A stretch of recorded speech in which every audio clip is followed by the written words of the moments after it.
why are the women picking them?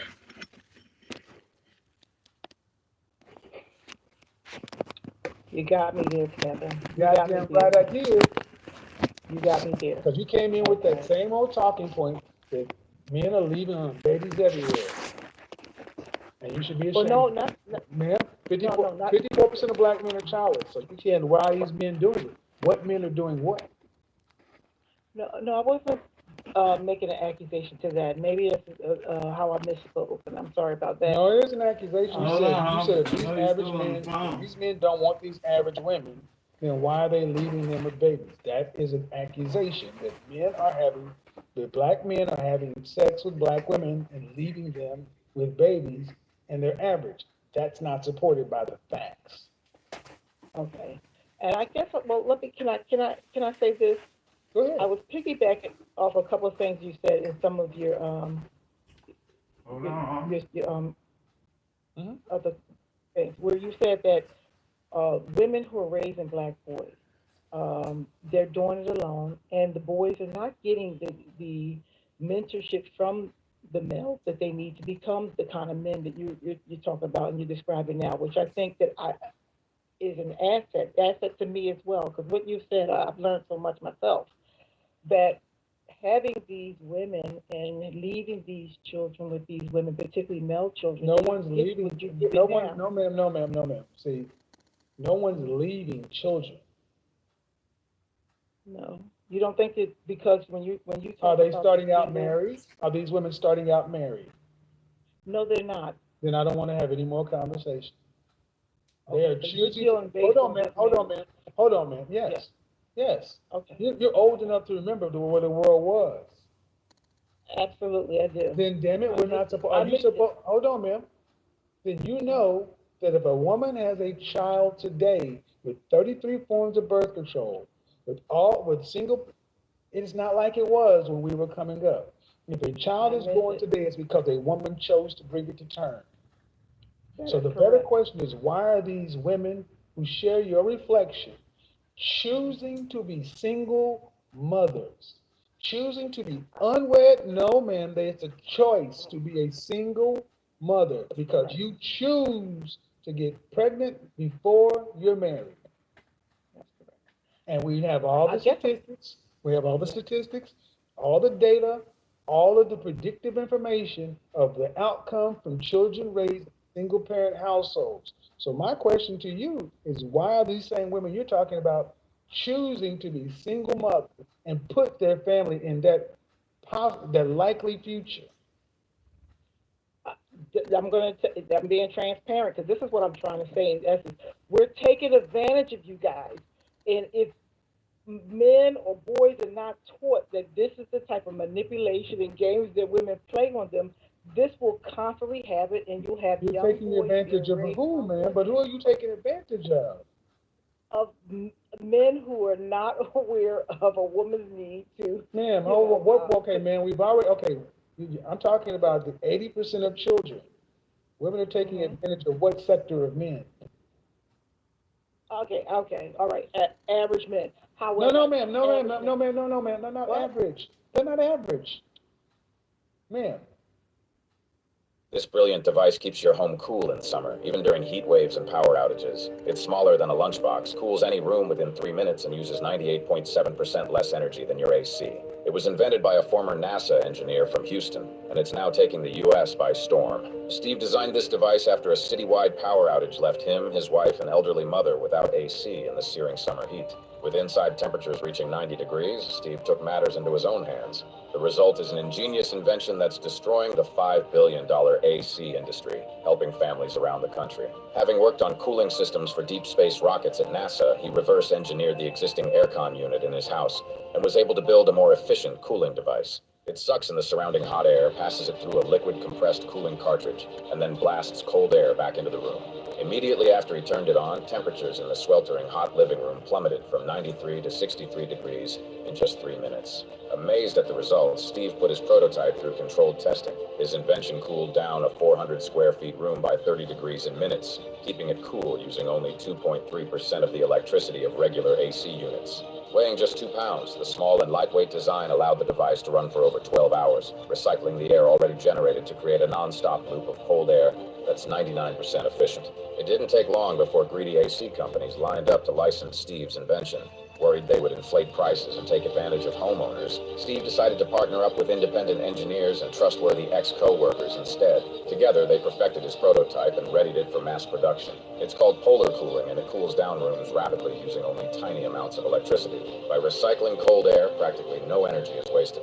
Just plug it in for continuous, non-stop cooling in any room of your house or charge it through USB to stay cool anywhere you go for over 12 hours. Polar cooling is smaller, lighter, more efficient, and 98.7% less expensive than regular AC units. It also outperforms any plug-in fan in side-by-side testing and doesn't make any noise. The brilliant cooling technology passes water over a precision-engineered liquid compression cartridge and cools rooms within minutes. Just fill it with tap water and plug it in to start blasting out icy cool air practically for free.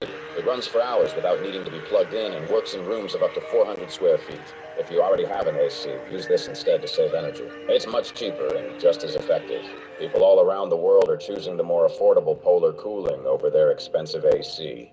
Right now, Steve is giving it away at a substantial discount to get the word out quickly, but you have to hurry. According to weather specialists, we're in for one of the hottest summers in the past 100 years, and polar cooling is flying off the shelves. Don't risk going without cool, fresh air this summer. So click the link below this video to claim a 50% discount before all units are gone. Why don't we extend that same grace to our men? Where's the outrage?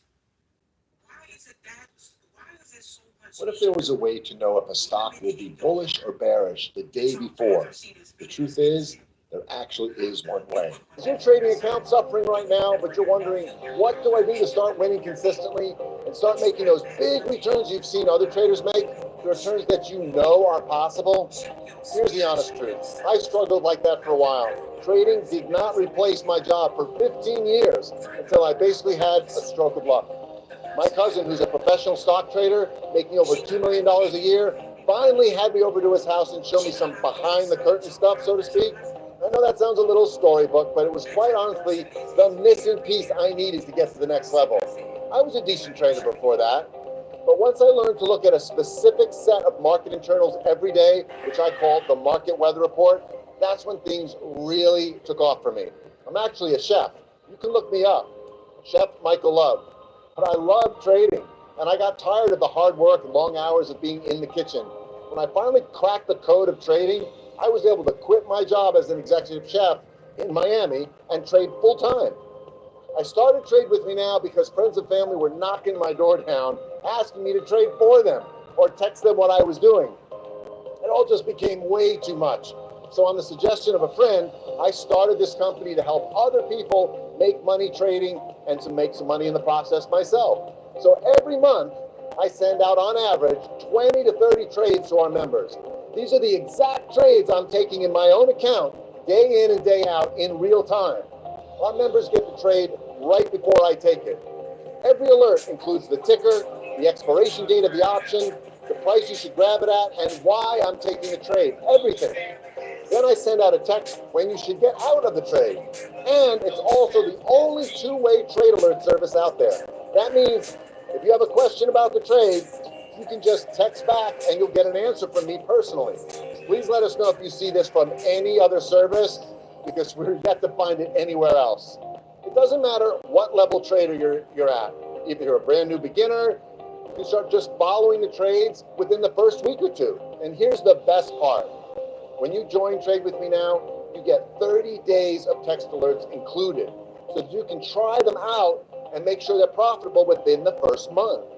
This is truly the fastest way to trading success, with none of the pain of trading in the dark and spinning your wheels for years. Listen, don't take my word for it. We literally have a full wall of hundreds of these testimonials from members, and they're all unsolicited. I obviously don't have enough time to go through all the member reviews here. Click the button below to see the whole offer and get started today.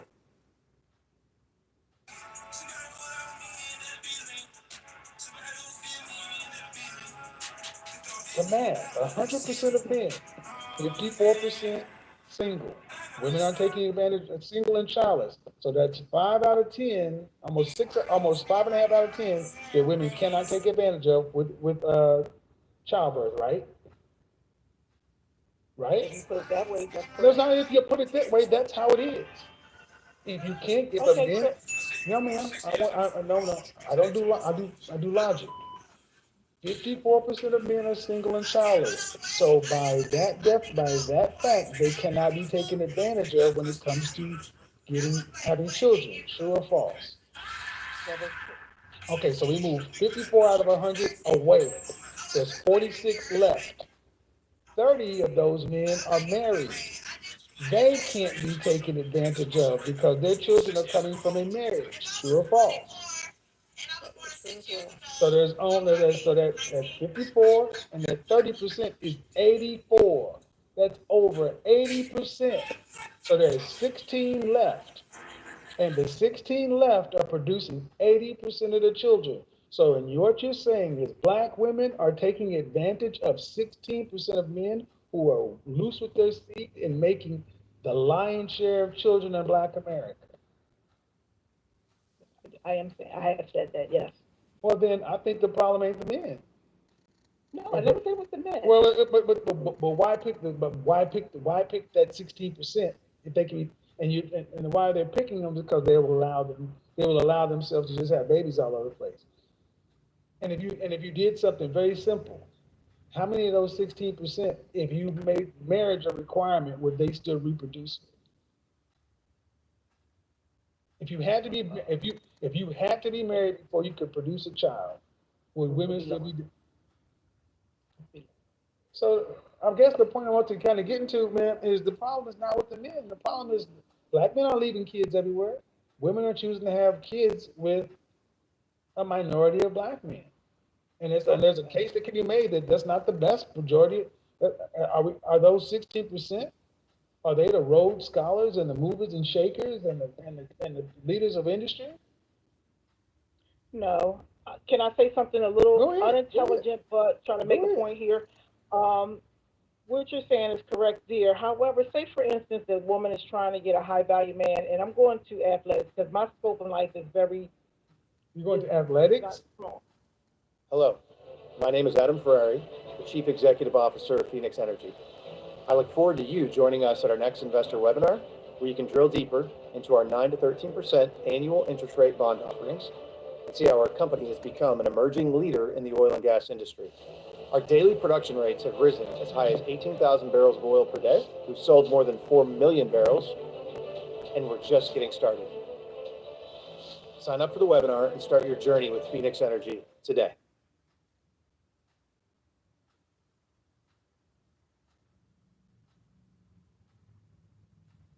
When exploring new credit cards, you should know what you're getting into. With hundreds of offers, Credit Karma curates relevant options for you and shows your approval odds, so it's easier to find your way to the right card for you. Intuit Credit Karma.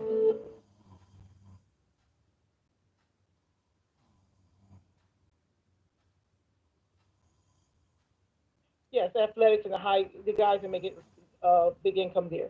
A lot of women, and NFL too as well. They go with those. Well, first off, I need to be clear. I need to be clear. I need to be clear. I don't consider those guys to be high value just because. Okay. Oh, so we're not classifying them as high Well, value? not automatically. Not automatically. High value is more than just money. But go ahead. I just need to make that distinction. From a woman's perspective, then I will say it that way. And then the women are having babies, and these guys are having babies by multiple women, and it's becoming like a financial hustle. It's a financial hustle. So it goes back to what I was trying to say. No, ma'am, it doesn't, ma'am. No, it doesn't, ma'am. How many men are in the NFL? Not many. Thank you. So why are we talking Not many about when you talk about. why are we talking about that? That's not. That's not the majority of the men. That's not the majority of the situation. In this situation, ma'am, you asked initially started with our community and asked why these children are being left fatherless. Because women are choosing to marry before they carry, and they're choosing to reproduce with men that they would not marry. What do we do if 80% of our children are being selected are being made by mothers who pick this way. And at that point, I was kind of asking, is there responsibility on the side of the male to be about his seed, to say, hey, if I'm going to play, I'm going to not leave that age. I mean, No, it's no. Look, no, you keep you trying to don't make think it. so? No, I'll tell you why not. You 80% don't of think children. Okay, listen. Mhm. Yes, 80% of children are being made by 16% of the men. right. They can That's only not marry. that. Stop, man. Yes, They can only marry one woman. I understand that. So how much you can't But put that much responsibility on 16%? No, man. The responsibility comes back to women, and they're choosing to pick men to reproduce with that aren't their husbands. so, Kevin, can I ask this question from a man's perspective, though? Go ahead. If, and I know we're talking about 60% of the population, and you're talking about the other 85, 84. I'm talking about what matters. Yes. Right, I got you. Why is it that the men wouldn't worry about who has their seed and raising their child? What do you talk about? The men would would. which men? The 16% who are making most of the kids? Okay, can we talk about that for a second? Would let me that I don't. narrative? Okay. What are you asking? Why guys who are okay? Man, listen. Stop. How can Stop. it No, go? man. Because that's ultimately, man. Yeah, Do you have any children? I did. Are all your children by one man? Yes, Do you know women who have children by multiple men? I do, and I see. Do you know that? Sorry. Excuse me. Do you think these women? Do you think these women under? You know women who have children by multiple men, but you chose to have all your kids by one man because it was a choice. Right. Man, No choice, right? you cannot hope. If a man is reckless with his seed, do you not think women know that this man would? Do you not realize that there are women out there who just want babies and don't want to be married? I do. I'm a social worker. I do. Well, then, damn it, then how you gonna stop that? You stop, and you know how you fix this? Stop paying for them. Let them go make a baby, and then stop giving them any kind of aid. If you decide to go make babies with a man who's a serial impregnator, you live on what you can live on. But how does that affect? I agree. The bigger question is, why are women making babies out of wedlock with men who are, like I said, there's only 16% of men responsible for a lion's share of kids. Even if that 16% of men became born again Christians and married their baby mama, they can't marry them all. In Memphis, what would you have? 3 men who had 87 children? Do you not think those? I do remember on Ayana. Well, do you not? Then those women knew about each other, and they knew about it. So where does the responsibility lie? With the man? You know what, Kevin? I wish there were more men that say the stuff that you say, because I will tell you, I was raised with a dad in the household. He was definitely me and my sister and my brother, no kids in the family. But this open conversation, I never had this. I wish I'd have had this. Hey, Ryan Reynolds here for Mint Mobile with a very exciting announcement for parents everywhere. It's called Mint Kids, and it's a plan specifically designed for kids just getting their first phones. It's a full-size plan for your mini-me. Nothing like that. Well, it's unlimited talk and text. 5 gigabytes of data for a perfectly sized plan, so I can't get into too much trouble, right, Big Ryan? See, this is the kind of stuff that I don't want my kids seeing online. Upsy? No, get out of here. Upsy? You stop that. Upsy? Terrifying little creature.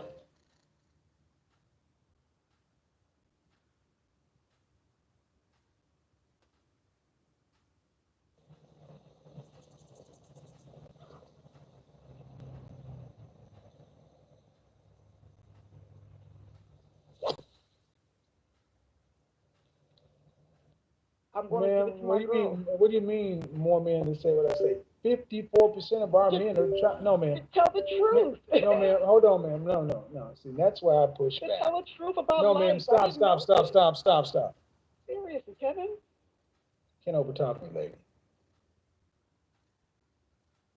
I just can't keep doing that. You act like I'm the first person that's been saying this. If 54% of black men are single and childless, these conversations have been happening my entire life. The problem ain't the conversation. The problem is who y'all ain't listening, doing what the hell you want to do, and then coming back and playing innocent. I didn't know. I didn't know. Yeah, you knew. You have to unmute yourself, but you were over talking me. I didn't Man. know. I didn't know I was muted. Okay. Well, because I told you were over talking me, and that won't work. But man, we're about the same age. These conversations have been going. As long as I've been on the planet, men have been having these conversations. The problem is not the conversation. The problem is the reality is that our women did what the hell they wanted to. They did what they wanted to. Yeah. Talking to me, and now the chickens have come home to roost. They thought, I don't need no man. I'm strong, independent, blah, blah, blah. And now at 40 plus years old, the dynamics have changed. You ain't never told a lie on that one. I'm not going to disagree with that. I thought I had the lifetime. Well, so men have, like it or not, men have had to suffer this shit. Now, I mean, Brittany, go ahead and unmute yourself. Well, I love this episode, particularly because even at the end here, Kevin could have went ahead and took full ownership of this, because there is something called recency bias, and when sometimes, or at times, when enough time has passed, people are able to speak or try to rewrite history. And when this woman was like, you know what, Kevin, I wish someone was telling me these things when I was a bit younger, he could have sat there and said, yo, this is why I'm around now. This is why I'm pushing the message that I'm pushing, yada, yada, yada. But no, he humbly took 2 steps back and said, no, these people have been around telling this for the longest. I'm not the first. This wasn't my idea fully.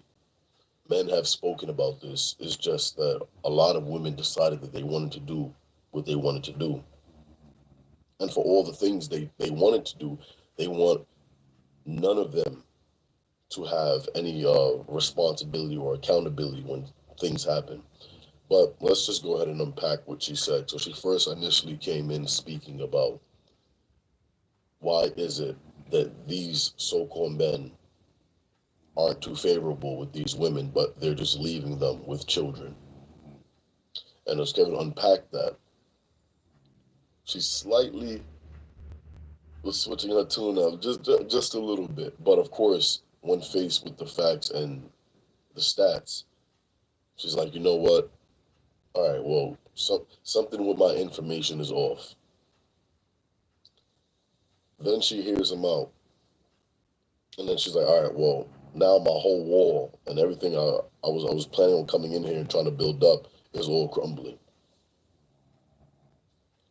The truth of the matter is, in this day and age, there are almost a gazillion contraceptions. There are different ways in which you could alleviate responsibility off of you, being a woman. The same isn't for a man. If any child that is born in today's world is born by choice. And when I mean born by choice, there are so many factors and so many stages. And even which, if you didn't want to be a parent, you could even drop off a baby at a firehouse or fire station, and that baby will be taken care of into the system and be taken care of. I've even seen videos of you had even the ability to drop it off in a baby box, and it's obviously someone's on the other end of it, and you could drop off a baby anonymously, and they would take the child and go care for the child and then put the child in the system to find a parent. Like, these are the things that can be done now. Are you looking Looking to establish your business using an address other than your home? Well, at iPostal One, we can help with that. You took the leap and started your own company. Great. But you don't want to use your home address to register your business. It's unprofessional and unsafe. But you already know that. At iPostal One, you can get a real physical street address. Choose an address from thousands in our network and immediately upgrade your brand image and protect your privacy. Unlike a P.O. box, you can also use it with your business registration. We receive your mail and packages, and all you have to do is view and manage them with our app or online. It's as easy as that. Upgrade your business image and mail experience today with a digital mailbox from iPostal1.com.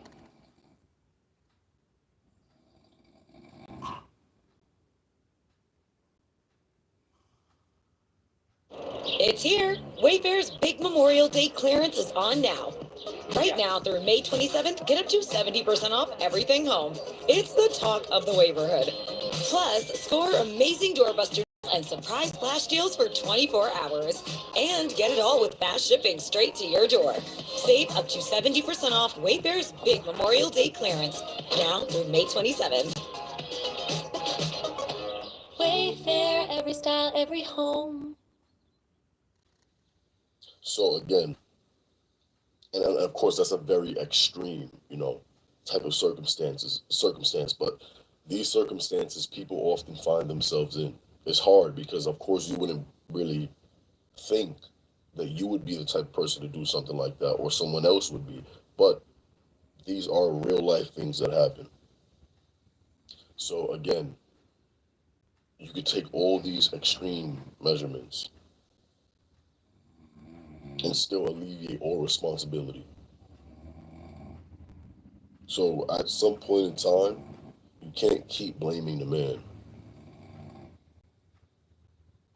Once that is done and the woman is now pregnant, and even before she becomes pregnant, the woman could go through so many steps to make sure she doesn't get pregnant. And even after she does, she even has more steps she can take. And even after the baby comes and it's here in the world, she then has more options she can take. So of course, if a child is born into this world and you are taking care of that child, there is no excuse. You have to figure it out. But what Kevin is saying, why would you have a baby with a man but not marry him? We live in a world now where having a child is less serious than being married. You talk about marriage, oh no, that's a bit scary. A contract that can be broken at any time and I can leave and I will have no commitment, no ties to this person ever again in my life. Oh no, I can't do that. Oh, but baby, oh yeah. Push your legacy into the next generation, push your DNA into the next generation. We have a tie that is permanent for the rest of our lives. Yeah, that's less serious. We have to start waking up. Alicia, go ahead and unmute yourself.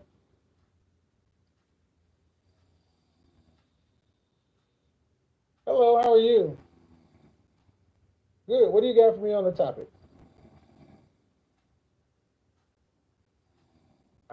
Are you worth the wait? Are you worth the wait? We're talking about women making men wait. Women who are not virgins, some who have children, making men who are high value, productive, competitive, successful men wait to have sex for whatever reason. You know the whole 90-day rule, that kind of stuff? Oh, yes, absolutely. That's what we're talking about. Not just making them wait because. So what do you got on the subject? So I just wanted to say that while I do believe that there are some men that will wait, most men will not, and that's just the fact. I have been that person who has waited 90 days. I've waited however many days because of my mom reading the Steve Harvey book and whatever. And, my mom and my sister giving me advice. And I have learned that it really does not work. Although it does with some men, I think certain men with specific types of morals who are looking for a specific type of woman, they are willing to wait. What kind of men are you talking about? A man who sees women as a prize, or a man who has a lot of options for women, who might choose this woman to be the one that he courts, and then these women to be the women that he. Okay, I want to be. You say has morals. You said morals. Well, yes, because some men for a specific kind of woman will wait. Okay, but I like to get down granular. Morals. How do you determine a man's morals based upon? Are you talking about men who are Christians? No, not at all. Okay, so what do we talk about? A man's morals. A man who sees a woman as someone. Because morals are just morals are right and wrong, and that has nothing to do with seeing a woman. So what you're talking about is you're almost talking about a man who pedestalizes a woman, puts on a pedestal. But also a man who sees the cherry as the prize. Okay, but where's the cherry? The cherry is, the same. Where is it located? Imodium multi-symptom relief starts to work fast within 1 hour to relieve diarrhea.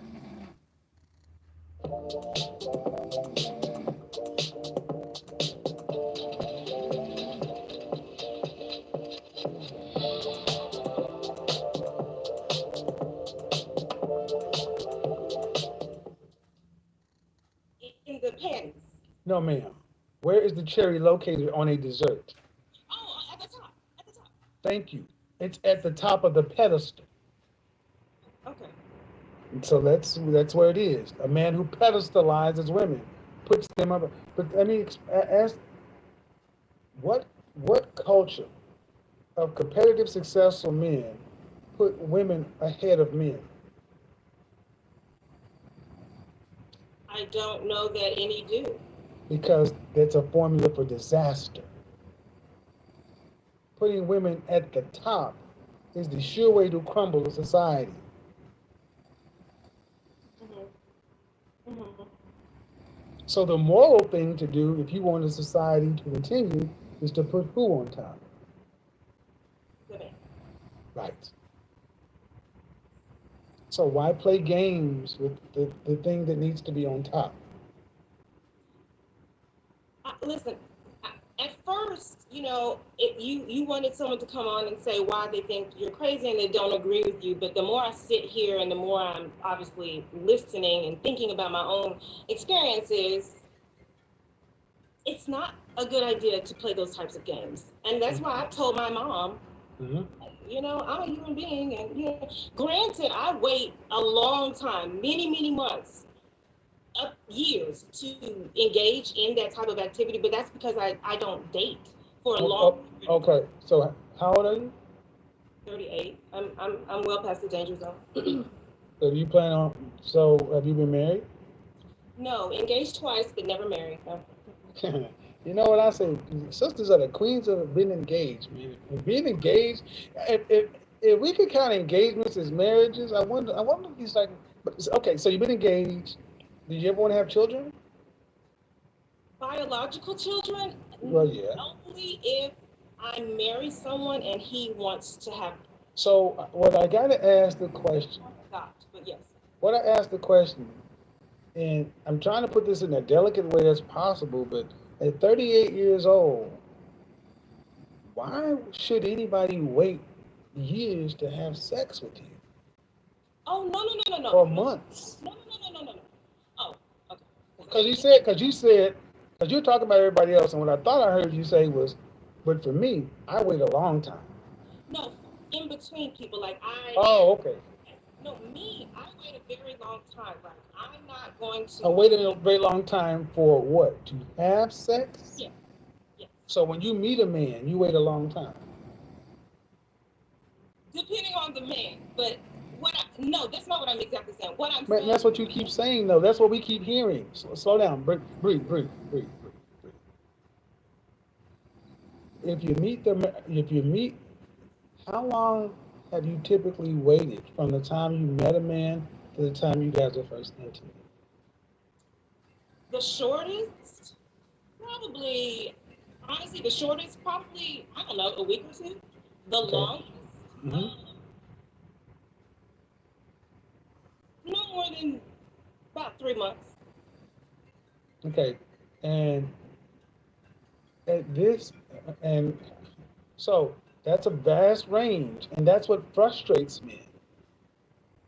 There is no logical sense to a man that you could say one man has to wait up to 90 days and one guy doesn't even have to wait a week.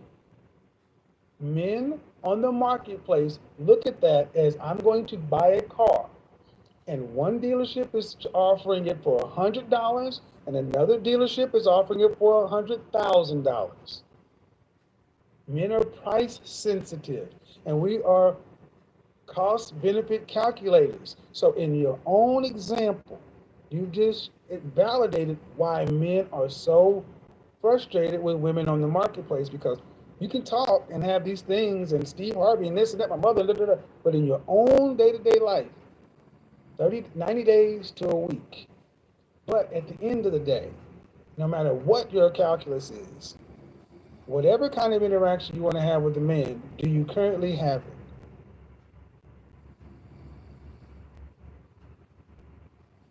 Right now?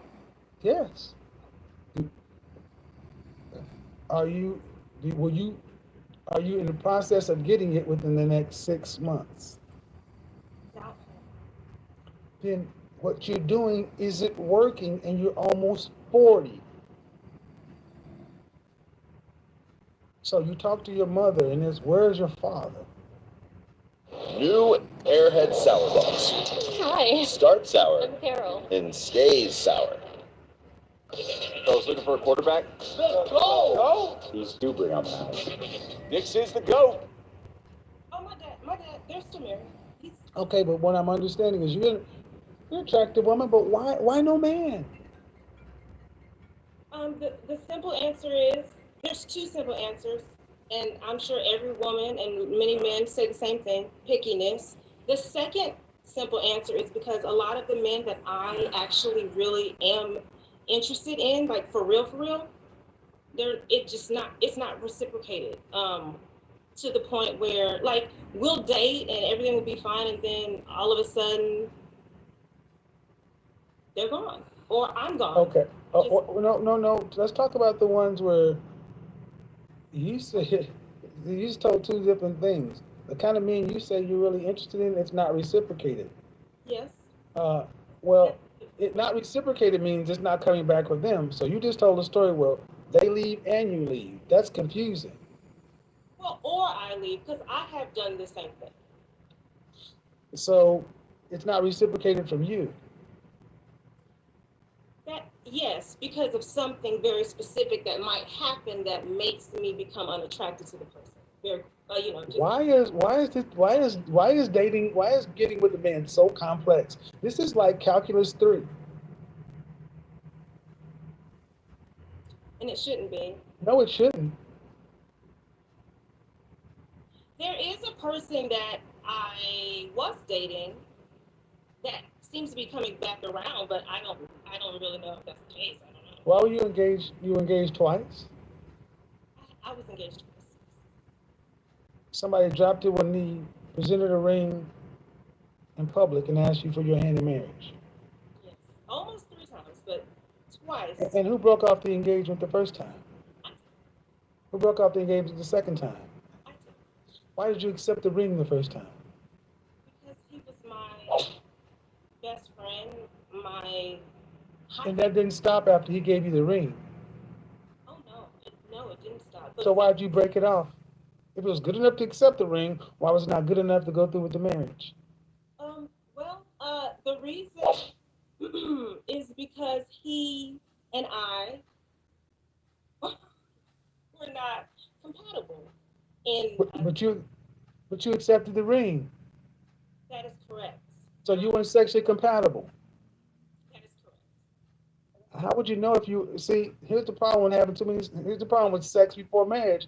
You wouldn't know that if you if you were a virgin. There's no sexual compatibility. See, you're a different kind of perfect example. 38-year-old woman who should 70, 80 years ago, you'd have been married a long time ago. But it has become so complex. I mean, you accept the engagement from people you're not sexually compatible with. This doesn't work, that doesn't work. I'm too picky, and so forth. You know where that ends up being, this man? That's what that ends up being. Buy a dog, die alone. That's what this ends up being. Because at 40 years old, almost 40 years old, you become more difficult, not less. Have you had therapy yet? I think you'll be wise. Why? To find Excuse a me? man? Excuse me? To find a man? Yes. That's why I need therapy to find a man? No, you need therapy, period. Well, Why is that? Okay, let's stop right there. Seriously, man. Why is therapy insulting to so many black women? Like, you're a woman. Why is that insulting to you? No, I'm not insulted at all. I wanted to be a therapist. I was just asking, are you saying I need therapy to find a man? Well, you need something. You need something. How about that? You need something, because what you're doing ain't working. And what I'm listening to, ma'am, is a woman who's been engaged to my best friend, such and so forth. And you know all these things. And you got a man to the point to waste his time, money, and resource. To the point to where he was involved with you enough to where he bought a ring, you accepted, and you broke it. See, if we started judging you women like you judge men and put you on the Don't Date 'Em Girl site, your face will be posted out, plastered all over it. Don't deal with it. Listen, ma'am.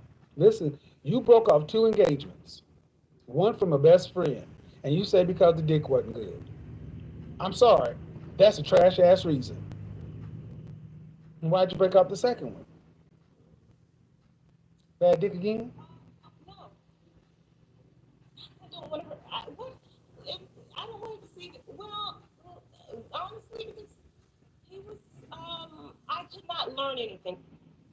Did not challenge me intellectually, and that was a major problem for me. We became engaged too quickly. He told me he proposed to me because he thought I was about to leave him, which was kind of true. So I made a mistake. I just made a mistake, and we were only engaged for 2 months. I made a mistake. How long were you guys together? We were only together for 6 months, but we worked together before, so we'd known each other for a year.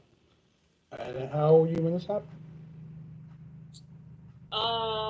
24, 5? I don't remember. It was a long time. I've been engaged for a while. The third almost engagement. Hold up. So what was the first time you were engaged? I was in college, but he was my high school sweetheart. But I must. So hold on. So you were engaged to a high school / college sweetheart, but you and not him together because you guys weren't physically compatible. Trash ass reason, but okay. Then a guy you knew for a year, but he didn't challenge you intellectually. What did he do for a living? I'm in education. No, what did he do for a living? Oh, what did he do? Mm-hmm. The second one, we worked for a. So you're both teachers. No. I'm not a teacher, but we worked for a residential treatment facility for kids. Okay. And you're in education. What do you do now? I am in administration. What did I tell you guys? Black women are married to the system. That's your husband. Put him in place. Put him in charge of whatever I said last broadcast. That's what they are. Because you're getting rid of men because of sexual incompatibility, and a lot of women say, "Well, that's an important part." Okay. Then the man, that last man, you were both doing a similar job, so he was a stable man though financially. As stable as you, at least. Well, there wasn't a lot of money in that job. I didn't say. I said as stable as you at least. That's correct. You're right. Because if you were in it, he was in it, and you were stable, right? Yes, I was. So because he wasn't. It's here. Wayfair's big Memorial Day clearance is on now. Right now through May 27th, shop Wayfair's Memorial Day clearance for up to 70% off everything home. And kickstart your summer with savings. Wayfair, every style, every home. Neutrogena Ultra Sheer with Helioplex protection absorbs so well, it's easy to forget you're wearing it. Did I put sunscreen on? You did. Wait, did I? You did. Yes, you did. Sunscreen you can't feel.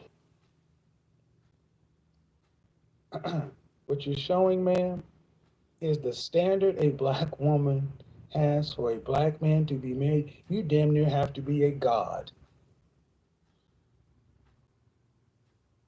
Go back on, man, we just had a conversation.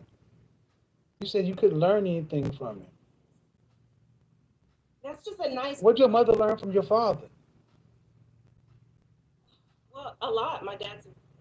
I can't honestly tell you specifics, but how to be a wife, and a best friend, and I just know my dad is very, very smart. He's a provider. You got any siblings?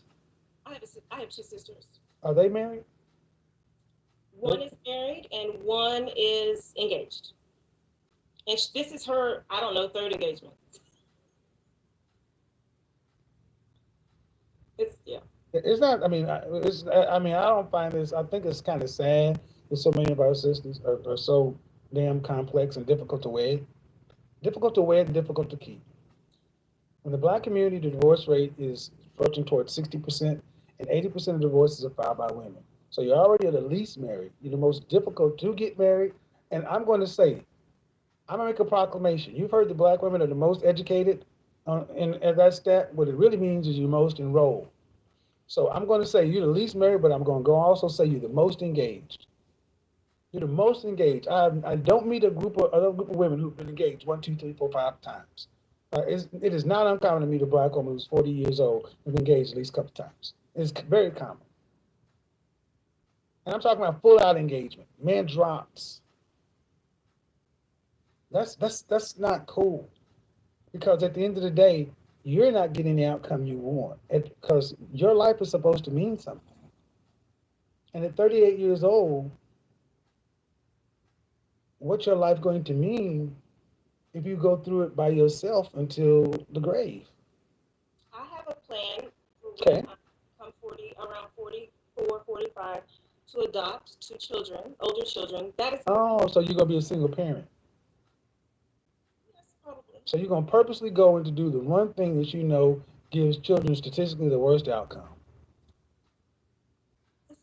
My dog is snoring. I'm sorry. How many kids you got? I don't have children. But said your dog is snoring. I can hear her. I don't know. Okay, well that makes sense. See, her husband is the builder. You think your godfather's crazy? Do you have a PhD? No, a master's. Master's, okay. I'm a PhD. Man, you're an attractive woman. You have beautiful eyes, but come on, man. You gotta know that your non-black female counterparts are not this difficult. Yeah, you're right. I agree with you. And both of them. Both of your sisters? No, I was gonna say both of my line sisters are married. Delta? No, I'm not a Delta. Okay, AKA? Sigma Gamma Rho? Yes, why ask me that? Because you said your line sister's name before. So my point is, ma'am, that when you're a little girl, I don't think you likely thought, I'll be a dog mom adopting 2 kids at 45, and that'll be the testament of my life. Why is that good enough now? Why is that what you're willing to settle for? So let me say something. Let me move you to the side. Ladies, why are you always talk about what man you ain't willing to settle for? I ain't gonna settle. Why are you willing to settle for death by yourself? Ladies, why are you willing to settle for dying alone? Why? You're the only group of women on the planet who is willing to be strong, independent. I don't need no man because I ain't going to settle, but you'll settle for dying alone. Write it down, trademark it. say one thing? Sure, go ahead. We're back to you now. Go ahead. That was an aside. People who have, I'm just being on, I'm not making this up. People who have dated me, and or my friends and people, my friends who are in relationships, and they're always like, you are so cool. And the guys that I date, you are so cool. You make me laugh. You're this, you're that, blah, blah, blah. And it's like, after they date me, they go to an ex or somebody else, and then it's like they get married to that person. Yeah, because nobody wants to marry the cool chick. They want to marry a wife. What makes me know? New Airhead Sour Box. Start sour and stays sour. Breitlink's new 55-inch impact-resistant video wall screens are an ideal fit for high-traffic areas that require extra durability to withstand the day-to-day bumps and impacts that regular video wall screens cannot handle. The reinforced heavy-duty aluminum frame and impact-resistant shield ensure you will get maximum lifespan out of your video wall system while still providing high brightness and ultra-sharp video images. Thank you for watching our video. If you'd like to find out more information about our products, please visit our website at breitlinkav.com, or you can email us at support@breitlinkav.com. Well, first off, you're extremely picky. So you probably rank rather low in agreeableness.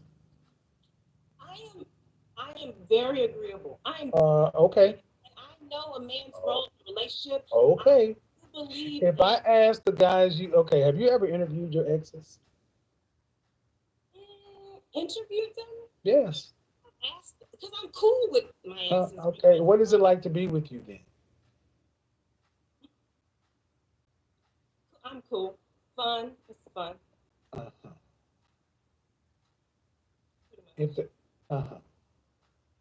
So a guy that so if I interviewed your first ex-fiance, he would tell me being with you was what? My first ex-fiance, he would say being with me was amazing, and right until you dumped him. No, he would still say that. Okay, and then the second guy would say being with you is what? Fun. And okay, then the guy you made wait 90 days. How long were you guys together? There's been more than one, but the last one, probably no more than a year. You were with a guy for a year. Okay, and why did you leave that relationship? It was kind of a waste. Okay, a waste meaning what? A waste meaning what? A waste meaning what? Your purpose in life is to. This is gonna be tough, man. But at 38 years old, you're doing something in the youth facility or youth what? My job? Yeah, yes. I'm in education right now. Okay, you're in education. So it's not like you're solving the Riemann hypothesis. Why does a man need to be all these great and wonderful things other than a man? Because I'm all these great and wonderful things. Bullshit. I am. No, you're not. You're a normal, average, everyday woman. See, that's the problem. So many women pedestalizing. No, man. Where'd you go to college? HBCU, Lemoyne on college. Okay, what makes you great and wonderful and in the top 1% of all women? I am not in the top percent of. So that means you're great and wonderful and all these things. What in your life makes you say that you're that? I do believe I'm a great person. It doesn't mean you're not. You can be a good person, but when I say it's so great and wonderful and everything else, go back to that cherry on top, and that's how you think of yourself, and that's why it's difficult for women like yourself to be with a man, because you always need to be above a man, and the men who are above you won't deal with you. Because we don't have time for that kind of shit. Honestly, we don't. Well, the thing is, man, and see, this is the kind of arrogance and entitlement we this is what men think of it. The full of yourselfness that so many all the ladies independent. I mean, that stuff in our culture has the women thinking they're better than the men, smarter than the men, above the men, but you're the most unmarried, most engaged, most enrolled, and ain't nobody marrying black women. Nobody. Brad, Leah, Meg, Keith, and Enrique, they were like, how can you even deal with this?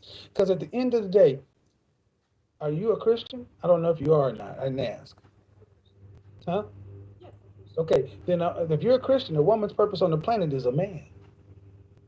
Your job is to be a helpmeet. Go forth, be fruitful, and multiply. That's the commandment. See, we're the most Christian, unchristian people.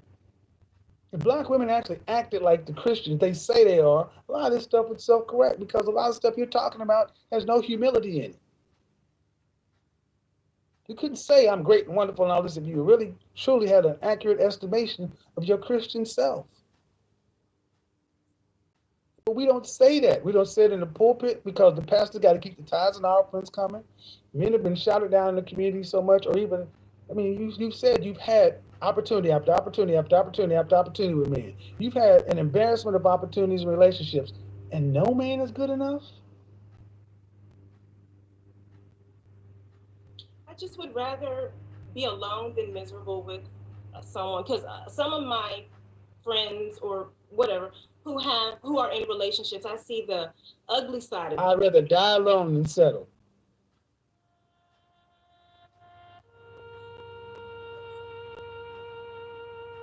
You can't make this shit up. And here's the thing, sister. Ain't nobody gonna stop you. There's a whole industry that benefits off of black women being single and alone, because you may be a perfectly cool person to work with. You haven't been argumentative. You have not been. Neutrogena Ultra Sheer. Sunscreen you can't feel. Chupa Chups Melody Pops. Taste the music. Loud cursing, I don't think that's in you. But the sad part is your outcome is going to end up being the same thing as a ratchet, loud mouth, difficult to get along with. The end result is the same thing. Dog, alone, death. At best, you got to go adopt somebody else's children because you could not come into cooperation with a man in your own natural life. There's still time. I still have time. For biological children?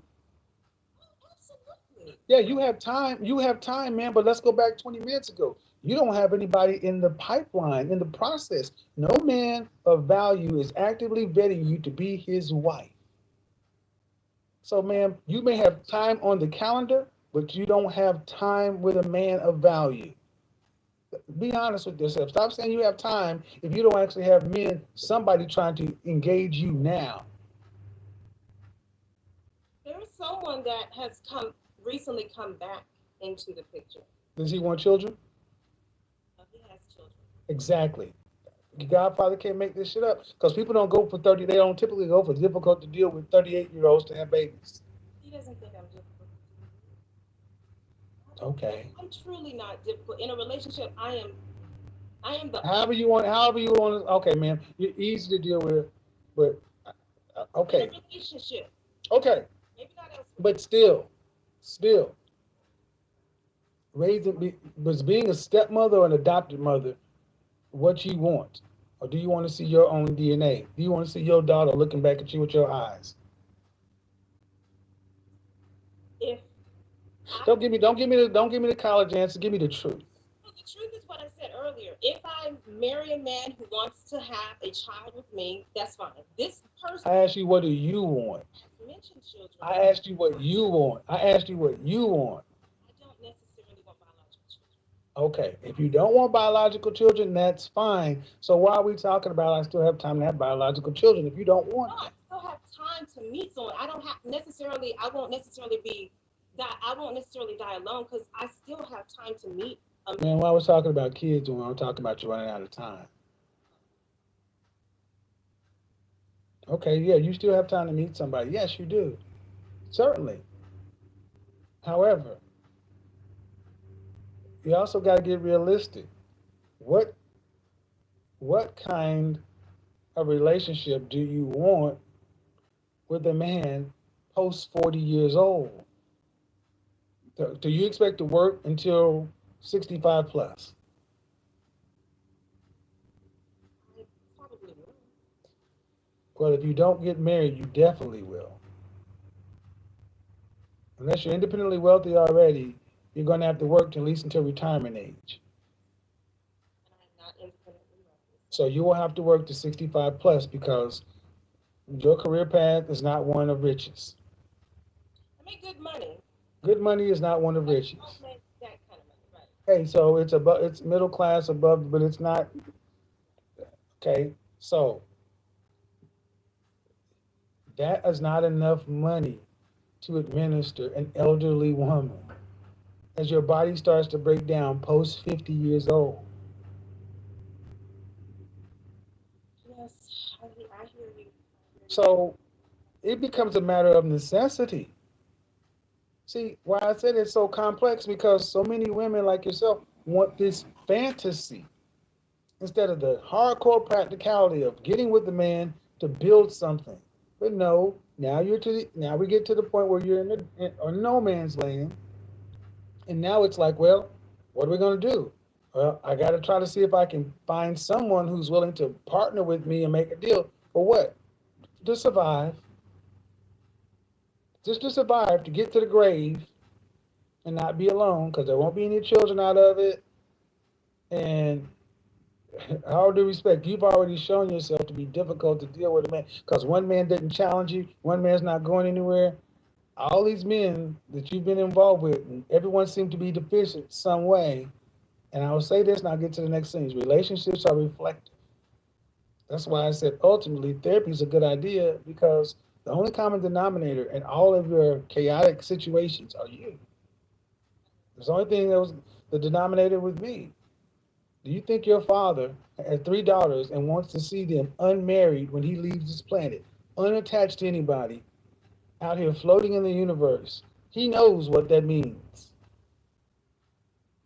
But so many women walk through life so worried about the sex ain't good enough, or he's not challenging me, this and that. And every other group of women seem to understand the practical reason. You need a man. That was the nice way to say why the second fiance didn't work out. I just didn't, I'm not trying to be rude. Okay, I don't need you to be rude, but the thing is, I need women to start hearing women talk about these things so the younger women can decide what they want. Because in the Black community, marriage and relationship is not promoted. Cooperating and submitting with a man is not promoted. And the thing is, we tell women that you can be living single or girlfriends and all these fantasy wonderful things that they are shown in sitcoms. What they don't show is the 40-plus-year-old women who are miserable. Miserable. Many overweight, many childless, many with jobs, middling jobs, not careers, making above the median income, but below anything that's going to make them rich. You can go out and eat dinner every now and then. But you're not traveling to Paris or France or this or that. But in order to be with a man, he needs to be able to take you to the moon, or else I'd rather do bad all by myself.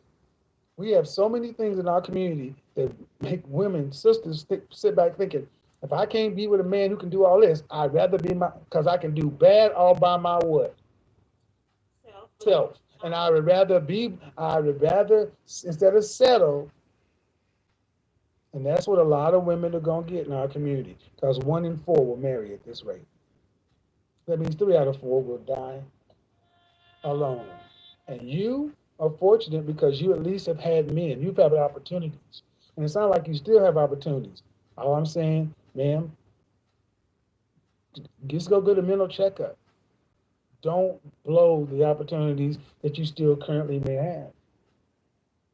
Because for a woman like yourself who's always had opportunities, it's going to be a real shock when the opportunities stop. And they do that for everybody. Choose better. Body Armor.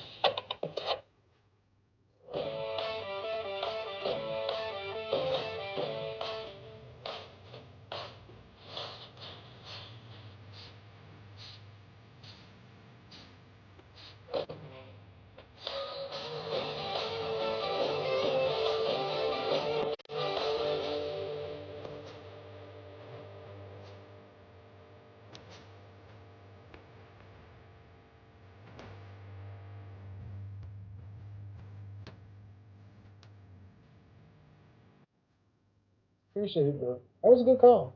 Thanks, man. That was a great call. I love that, Kevin honestly had like a slight turn at the end of the conversation, leaning more into just really developing her mind to understand that it should be more practical decisions now that she's older rather than what's going to make her tingle or feel good. This woman has a track record of not being able to be a partner with someone. She showed no ability to cooperate with anyone, to be able to sustain something for a very long time. And I think these are some of the things that more men need to look out for. She's 38 years old. She doesn't have any kids, has a dog at home. Every situation that has been tough or a little bit of trouble will come up. She's gone. She's out of there. If a guy doesn't challenge her intellectually, even though they have damn near the same degree and work in the same place, she needs someone better. I remember Kevin saying this in a different episode, and this resonated so well. He said, black men have to damn near be perfect in order for black women to date them normally. They have to be perfect in order for a black woman to want them normally. Another race, for example, if it's with a Caucasian male or white man, he doesn't have to be all of that. He doesn't have to make over 100,000, 150 a year. He doesn't have to make 200,000 a year. But if it's a black man, damn near, she's going to be expecting that man to make a significant amount of money a year. So it's even like they have different standards for us. And obviously this is we're not even going to get into like the race topic, because obviously people are people and men are men. And that's how we look at it on this side. Of course, race is important. Race obviously have a part to play in the world, but we don't care about that. We're worried about the solid people, and then we're just looking over at the people that aren't solid. That's it.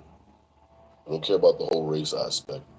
We care about getting outcomes and living life to our potential.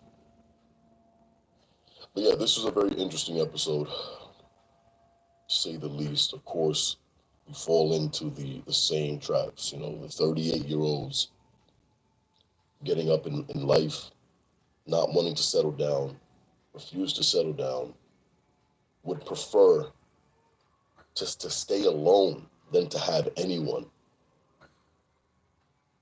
If they can't get the man making $250 a year and also tells them the thing to make them tingle and to make them feel like they are the prize, and they can't go on trips every other month, they aren't worth it. Miss F. Hi, Kevin. How are you? Hold on, hold on, Art. So I got to get to the next one. What do you got for me? Well, I have a couple of questions. Obviously, you see, I'm a Mrs. So,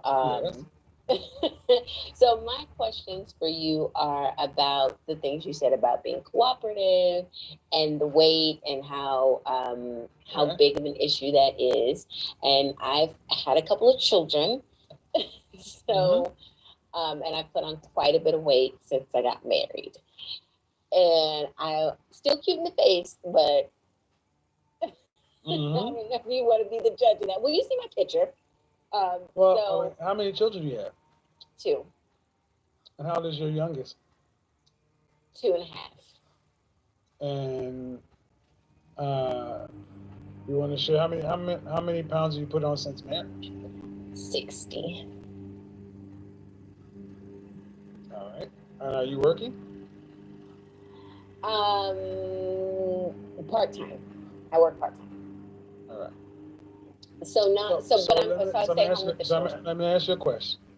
Mhm.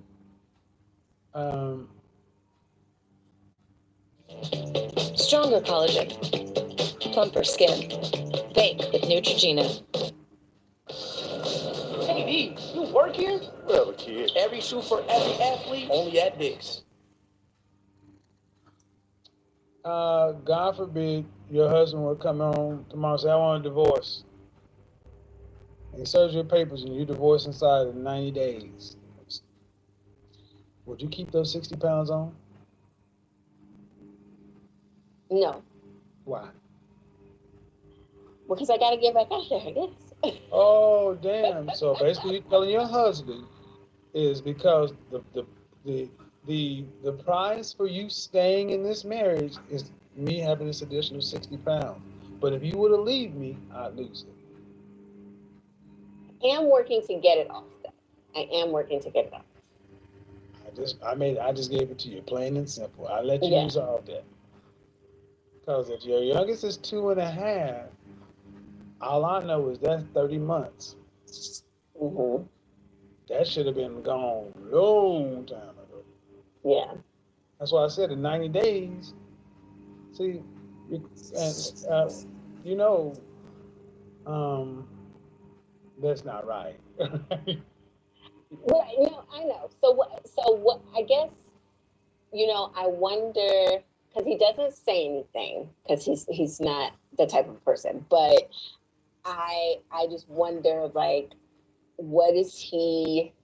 So if he didn't say anything, you would just serve him boiled chicken with no seasoning on it, no salt, no pepper, no Lowry's. You stick some chicken in the water and boil it. You serve it to him. And even though he said nothing, you keep serving it to him? Boiled chicken. Interesting analogy, but no. Why I not? wouldn't serve him boiled chicken. Well, because that chicken doesn't taste good. Right. So it doesn't matter whether he says something or not. You know what tastes good to a mouth. Mm-hmm. So whether he says something or not, you know what he married and what looks good to the eye. Right. Do you like the way you look naked getting out of the shower? Wet? I don't. All right then. So doesn't matter if he says anything or not. He can say that's my wife. She had 2 babies and all that. But you don't even like the boiled chicken. Right. All right. So let's not make it a matter of him having to get upset or leave it. Right. Right. Yeah. I certainly wasn't trying to make it a matter of that. I'm trying to make it a lighter mood. That's all I'm saying. Give you a different perspective. Yeah. And it was more or less, as a person who is kind of out in the community, out in the public eye. My husband is just. Who's that? You? Well, actually, both of us are, but he is as well. You're out in the community doing. What do you mean?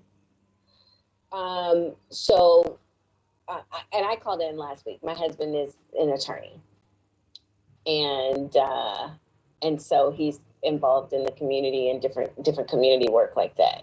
So you guys go to functions together? We do. Oh, so so you don't think that he would want to have his wife 60 pounds less on his arm, making him look good to his colleagues? I know he would. I know he would. Okay, well then what's the holdup? There's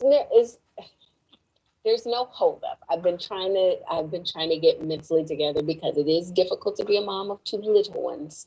So I'm trying to make sure I'm making time for myself. That's been the most difficult thing. Mom. No, I need to remind now. I'm gonna have to go ahead and reach my slot button. I need to remind you that if your husband came in and hit you with divorce papers, you said you would get out there because you lose that weight because you got to get out there and date. But I don't know if I lose it.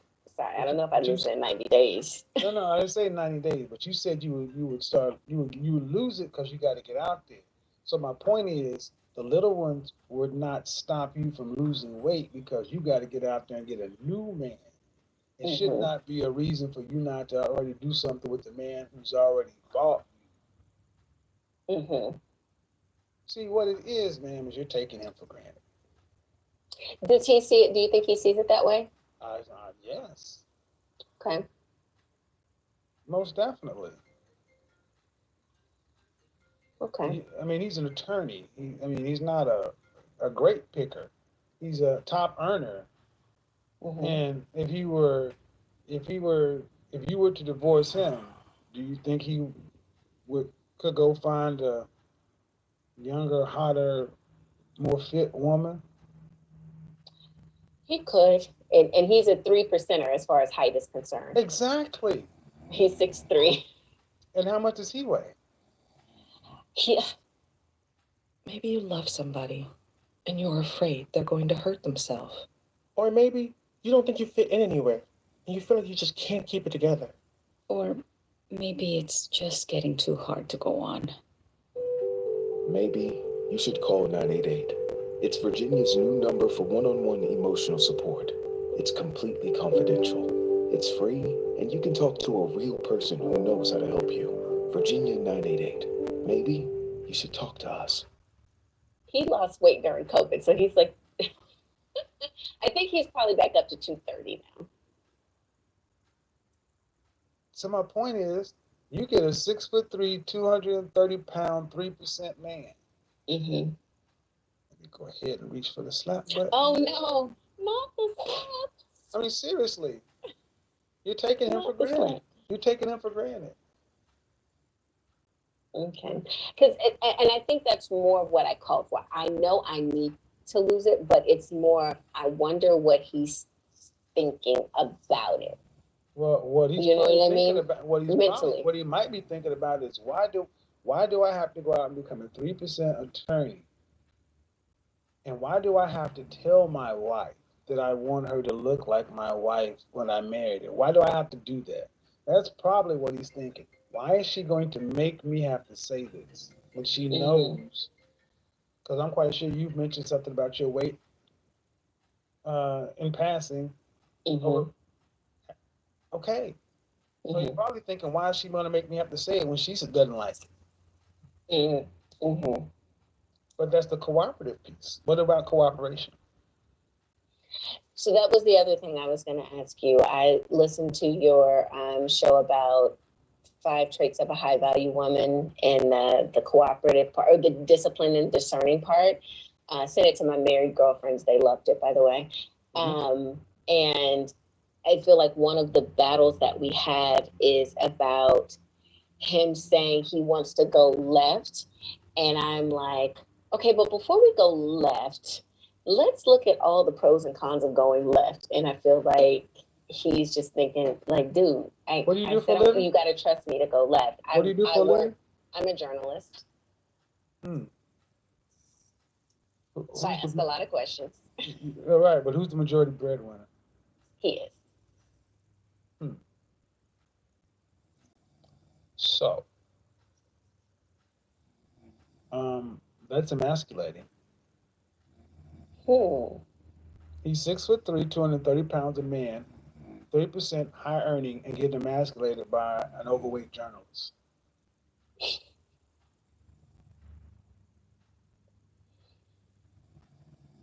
Okay. I'm just how to. You asked me. No, you did. You did. That's emasculating. I mean, I did. Okay. So, imagine if you came home and he said, "Honey, I have a client, and we're going down this strategy. I've argued before this judge, and we have all the case law and so on and so forth. And then when I told the client this is the strategy, they said, well, you know what? I watched Law and Order, and I thought about going to law school. Have you thought about this? Have you thought about that? Have you thought about this? Have you thought about that?" What would you think of that client? That they don't trust my judgment. Would you feel some kind of ways like, what would you think about how that client was treating your husband? He's the attorney, right? And that's paying the bill. Right. Right? So, would you not think that that's kind of rude of a client? Yeah. Right. Because I know I think that when I hear people say things on TV about the media and they have no idea how it works. But it's not about you, it's about him. Right. And ladies have a great way of switching it back to you guys. For him. Okay. The point of the matter is, ma'am, as a client, they probably feel like, well, I'm paying the bill, so I should have an input. So as the wife, you're gonna lead. I'm the wife. I should have an input. Mm-hmm. Taking your husband for granted, man.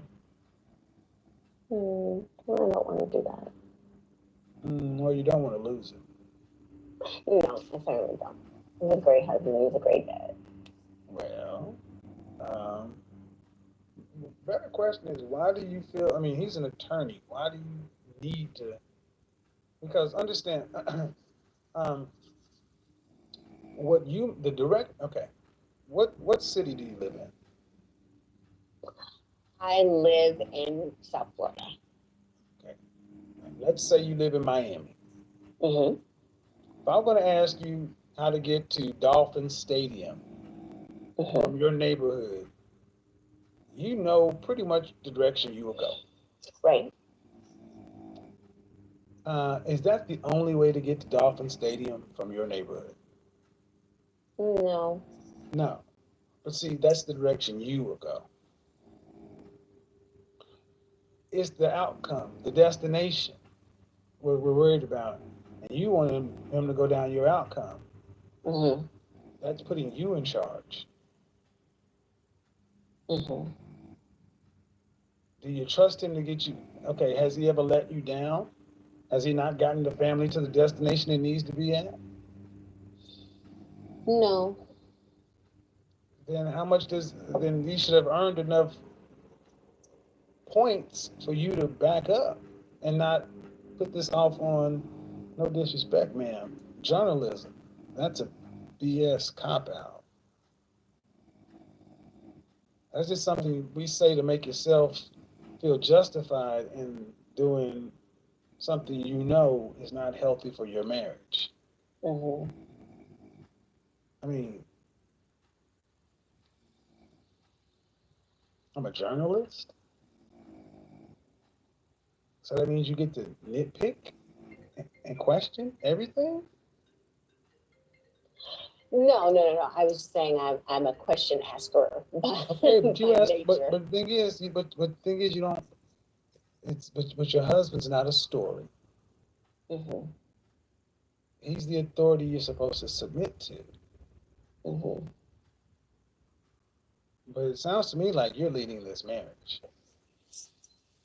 Hmm.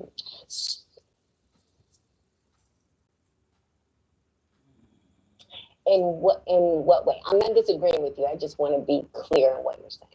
Well, the fact that you want me to just give it to you straight, no chaser. Which one you want? I'm fine with that. We're not sitting across from each other from dinner, and you've already slept me, so it's fine. Well, the fact that you can come in the house 60 pounds overweight and question a 6'3", 230-pound attorney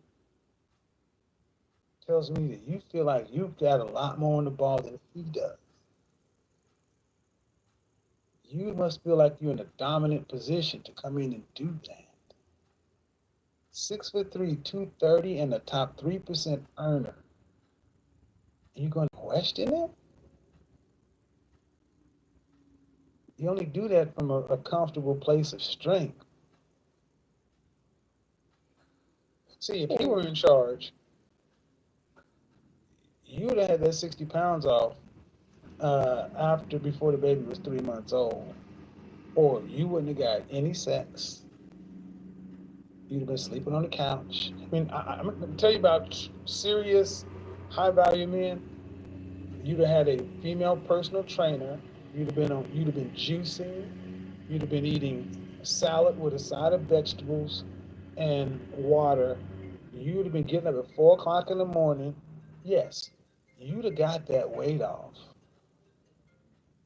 if he were in charge. And you'd have did it with a good attitude. Because you're trying to please your husband.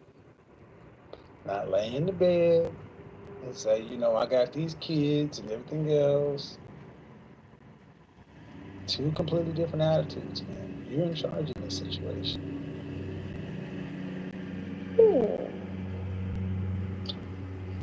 Until you're not. That's interesting. Well, you haven't said I'm not right. No, no. When I say interesting, I mean interesting from the standpoint of that's as a woman. Do you say yes to him? How do I say yes to him? How often do you say yes to him? In what way? Just in general? See? Well, no, well, no, I didn't know what you meant. I didn't know if you meant there's only do one. you want to go to the movies? Yes, or do you want to like? There's only one way. Oh, okay, all the time. Has he asked you to all the time? Has he asked you to stop questioning him? Yes.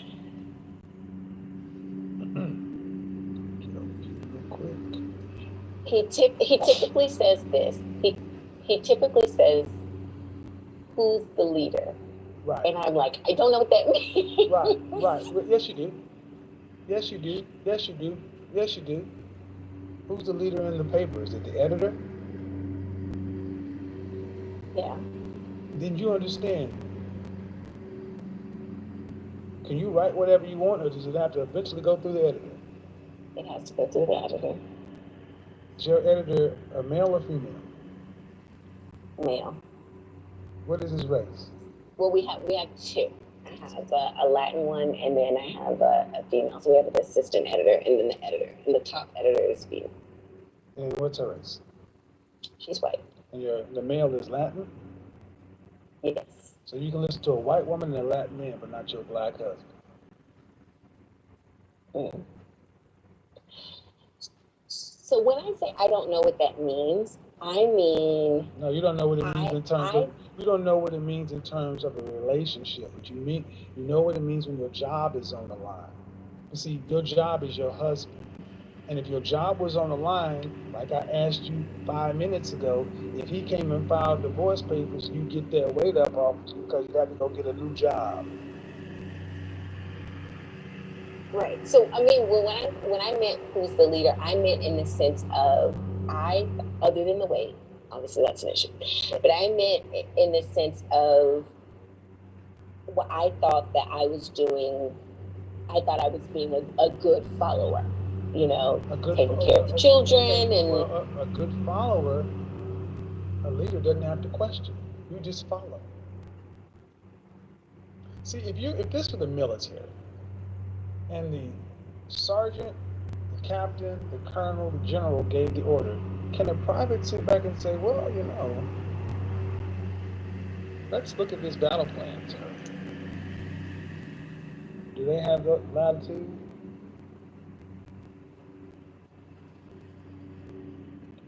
No. Right. So because there's a there's a hierarchy, and you submit to the man who has stripes. You don't get to question. Man, he's the husband. He's the provider. You shouldn't be questioning anything. He shouldn't. I said it the other day. I value women are transparent. They don't play games because ultimately they're on your side. You're not on his side. You're on your side. He said that before too. Go. And I'd be like, how? I don't understand. And I really didn't understand. Well, yeah, you do, because if your editor said, hey, you need to get on, this is the philosophy of the paper, and this is what we're doing, you would understand, because they could fire you. Man, you understand it when that white woman and Hispanic man, that paper, their job, you understand it very well. I mean, the fact of the matter is, it sounds like you have more respect for the people at work than you do for your husband. And that's a damn shame, because you're talking about a top 3% black man who was in the top. I mean, oof. It is. And let me say this. I can't speak for anybody else. I know I'm not doing it in a malicious way. Like, you're not going to tell me what to do, blah, blah, blah. But I think I wasn't really sure what he meant when he said that. Do you I move thought like, that so like your husband's colleagues, do their wives, are they your size? do they what? Well, when I look at Are they my size? I look at high earning men. When I was at my job, I looked at how their wives came in, and the way the black women who were married came in completely different than the non-black women. Right. Different attitude. Right. And ma'am, you know what it is.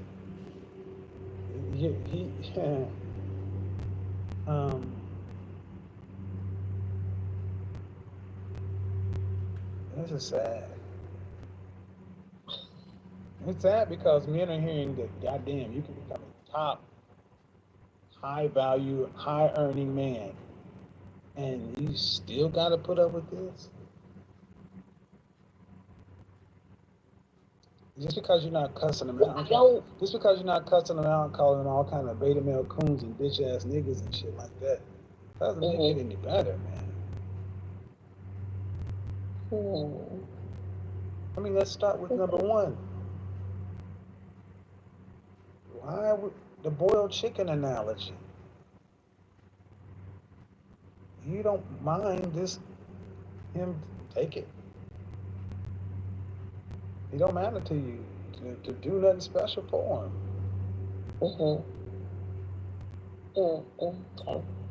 But the sad part is, and this is why a lot of guys typically don't like to have kids, is because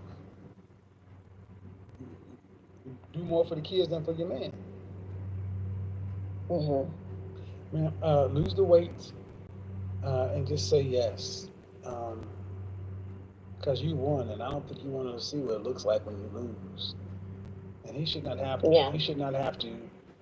I mean, the fact of the matter that he even has to ask you who's the leader, and who's the this, and who's the that, and that you would actually say, well, I don't know what that means, or however you guys go back and forth with it. Instead of saying, oh, baby, I'm sorry. No, I'm sorry, Daddy. What is it? Which one? Yes, sir. But that's not in your makeup. It's like, because I'm a journalist and my job is a question, but you don't do that with, see, were you raised by your dad? I was. Okay. Was your father in charge of the house or your mother in charge of the house? I think my dad was. He worked a lot though. But I still believe he was in charge, yes. Was and is. The final say in the house was who? My dad. Does your father like his son-in-law? He does. Does your father ever give you any advice about how you interact with his son-in-law? He hasn't, because I don't think he doesn't. I don't think they see us enough to know that I am not following the leadership, if you will. So if your father heard that his daughter was acting this way to his son-in-law, what would he think? This is going to sound like a silly question, but acting in what way? Do you mean the weight, or do you mean because I don't talk to him poorly. And I think as a Black woman, that's what you think. You're like, well, I don't talk to him poorly, kind of like to your point. I know you already made that point, but that's part of the reason I called. It was very confusing to me because I'm like, well, I don't talk to you in a mean way. But you don't just because you don't curse him out, but you undermine him. You emasculate him. Mm-hmm. You force his hand. I mean, yeah, would your father say, I raised you to be this way? No. I don't think he would. Would he be proud of you? He wouldn't like would that he very much. Would he be proud of you? No. So what else? He wouldn't like that very much. So what else do you need, man, if your father wouldn't be proud of you? This is not the way you're raised to be. If you listen to you understand how to follow the people who pay your paycheck. I mean, ma'am, this sounds a lot like power tripping. And black women, you got to, I don't know what it's going to take for some of y'all to realize that black men are becoming tired of this. So, how does it work if you are, when I say supposed to be in a partnership, I don't necessarily mean the two of us, but if you think, okay, I'm a helpmeet, we're in a partnership, when do you get to not question their decision, but say, did you think about this thing that could be a blind spot for them? You know what I'm saying? Are you a football fan? I am. If you want to question the quarterback's decision making as the receiver, as the running back, as the offensive lineman, do you do it in the game? No, I'm sorry, and I'm only laughing because you are literally using the same analogies he's used. He's like, I'm the quarterback, you're the receiver. Man, but the thing is, I mean, you're really, you know the answers to these questions, but it's like, you just don't want to submit. But I do. I just think I don't know how. No, you know how.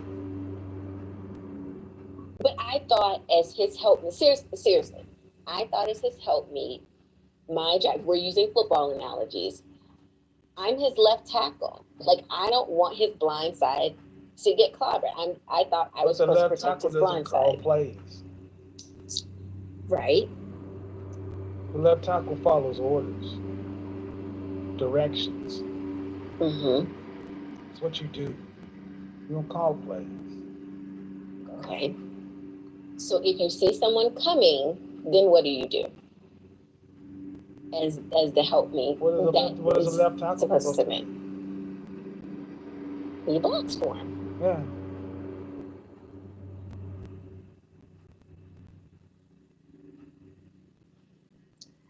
But that presumes that the quarterback doesn't see the person coming either, and the quarterback isn't already doing his job. You're trying to be the quarterback from the left tackle position. Well, I think you just said something there where you said that presumes that the quarterback doesn't You know what didn't see it coming. High maintenance left tackles end up getting traded. Mm-hmm. I'm trying not to go down that path, man, but really, this is not an intellectual exercise. You sound like you're a decent man who's trying to work with you, and you're trying to figure out intellectual ways to justify why you should just submit and not question the authority of your husband or whatever. I mean, it's not even, it doesn't, those may be the wrong words to choose, but you know what I'm getting at, man. You're trying to be in charge. No, I'm not trying to be. You're in charge of this marriage. If I watched you, I would almost guarantee you're running this marriage. If I watched you guys, I would be surprised if you were not running this marriage. And I go back to there's no way you could come home 60 pounds overweight if you were not running the marriage. And that's what that signals to him. That's what it signals to me. What it signals to any other man who would not allow that to happen in this house. You wouldn't come to my house 60 pounds overweight 2 years into it. I would give you every resource, but you dead weight would be gone. Okay. I mean, the thing is, you don't want it there, but you have no pressure. You have no consequence. You can do whatever you want. You can question him with no consequence. Okay, let's take it away from you and him. Okay, it's maybe a little too personal. Maybe a little too personal. Let's say that one of your examples, where you said we're going to go left, and you said, well, have you ever thought about this, if you should go right, or what about this, what about that? And what about 300 years ago, all of a sudden you got a nice Sean Connery-like slap to your jaw.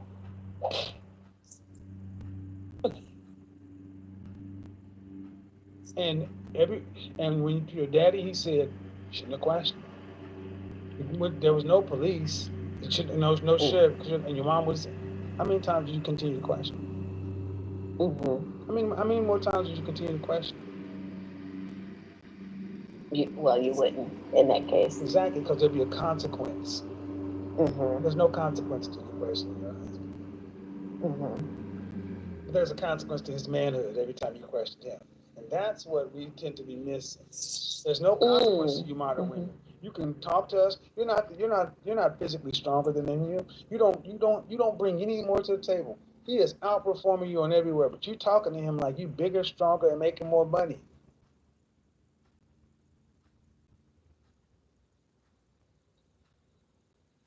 Okay. There's no consequence to it. Your poodle. I mean, you know, have you ever seen the little poodles when they? I'm not trying to call you a poodle, but you get the thing, man. All right, so, ma'am, do you have any homegirls, or do you hang around any married women? I do. We went to an event fairly recently, and all the women. Are they all black? They're all black. Are they all dominating their husbands too? No. Really? We actually all just had a conversation about that, and they're all very very thin. So you're the whole. So you're the. I'm the big. So there's always usually allowed one troublemaker in the group. You're the troublemaker. Because if my thin, compliant, fit wife could not hang out with a group of you, there could be one of you in a group, but the rest of the group would have to outweigh you. You'd have to be wrong most of the time. That's why I was just trying to understand, because if you were to tell me you have a group of friends that are like you, that would be bad. Ma'am, you understand what this is. It's just a matter of you going to do. Let me ask you this. Let me ask you this. In all seriousness, I'll joke and what's it going to take for you to actually act right? What does he have to do before you? I mean, does he need to leave you? Does he need to threaten to divorce you? I mean, does he need to have an affair with a young? What does he need to do? Does he need to do something? Because you know what it is. No, well, the thing is, I am working on the weight part. That part I'm working on.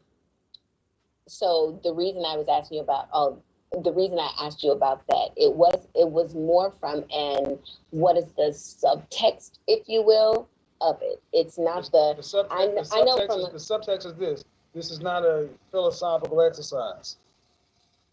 It's not a philosophical exercise. You don't get to think your way out of this. You're just supposed to do what you're supposed to do, man. Oh no, that's not what I meant. I'm when I said the subtext, I meant like, okay, I know from an attraction standpoint that I don't look the same as I did when we met. But I mean from how does that make you feel? You know, you said it makes you feel emasculated, or it makes you feel like you're not the leader because how does it make you feel that you don't look the same way? No, not me, him. Right. I wonder how it made him feel. That's what I wanted to know.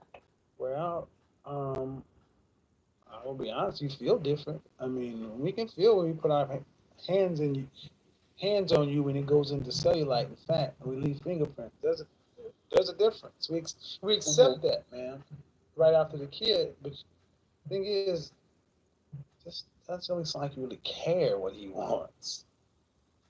So, I really do. I do care what he wants. See, I don't. And here the thing is, I don't pay attention to what women say. I pay attention to what you do. Right. That's all that matters. What you do. And okay.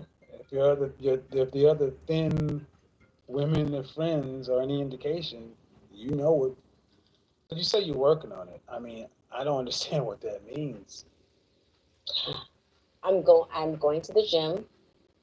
I was there earlier this evening. How many days a week? This day I went 4. If it's a great week, I'm there 4 days. And what kind of workout are you doing?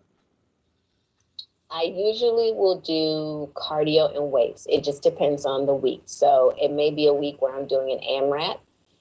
How have you been doing this workout? So that's the problem. I haven't been consistent with it, So it doesn't, but I know how to work out. so it doesn't matter. It is not mattering right now. No, it doesn't matter. So you give me all this other subtext when the fact of the matter, you're really not working out. Right. So that was a deception. That was deception. Well, not a deception. Yes, it was. I asked you if you were working out. What? Hold on, this is a live omission. I talked about this the other day. I asked you if you were working out, and you said yes. And I said, how often you go? 4 days a week. And the implication was that you're actually in there working consistently. When at the end of the day, you're not going 4 days a week. Last week you may have went 4 days, but overall, you're not really working out, because if you were, you'd have lost this weight. So you're really not working on it. That's the ultimate point. You're not working on it. Mm-hmm. Your mouth is working, but you're not working on it. And the biggest thing you have to work on is the diet more than anything else. Correct. So I get it, ma'am. So what I'm saying is, you talk a good game. That's why I say I don't listen to what you say. I listen to what you do. I look at what you do, and you're not doing it. You haven't changed your diet. You're not in the gym consistently. You're not working out with a personal trainer. You're not getting after it. But your husband has to get out there and provide like a 3% man. So let me ask you this. Just taking that question you asked me, how should After this, you're going to have to pay me, ma'am, because I don't. This is enough. Okay. No, I just wanted to know how I was supposed to answer that question when I say I'm working on it, because I am not being consistent. I did say that. How do you answer it? Truthfully, I ain't doing the damn thing. Okay. But you're not. If your child came home with an F in math and said, Mom, I'm working on it, and they were putting in the kind of effort at homework that you were putting in the gym, would that be working on it? No, but they have to start somewhere. See, this is another. See what I said the other day? You ladies always give yourself excuses. This is why I say this is all right. This is not going to end well. Oh no, it's not going to end well, man. Because every time I say something, try to nail you down, you give yourself another excuse, and I'm not your husband, so I'm just like, goddamn, you don't want to take any accountability for your Jesus. You got to start somewhere, lady. You had a baby 2.5 years ago. That shit should have been gone after 4 months. You've had 2 years to get this done, and you haven't. So miss me with, we got to start somewhere. You're running your husband. You're domineering your husband. He sounds like a nice guy, sounds like a beta male, and you're in charge. Beta males are waking up, though. At 34 years old, it'll be a hell of a lot easier for him to find somebody who's going to cooperate and have to deal with this, because you know better. I mean, really. I mean, I'm not trying to be rude, man, but do you need to work for the bills to get paid? No. So there's absolutely no French toast reason your ass can't be at the gym getting that shit up off of you. I don't. This is why this is why when I get frustrated, because I know where it's going to ultimately get to. You ladies will lie and maneuver, and it's bullshit. You don't respect this man.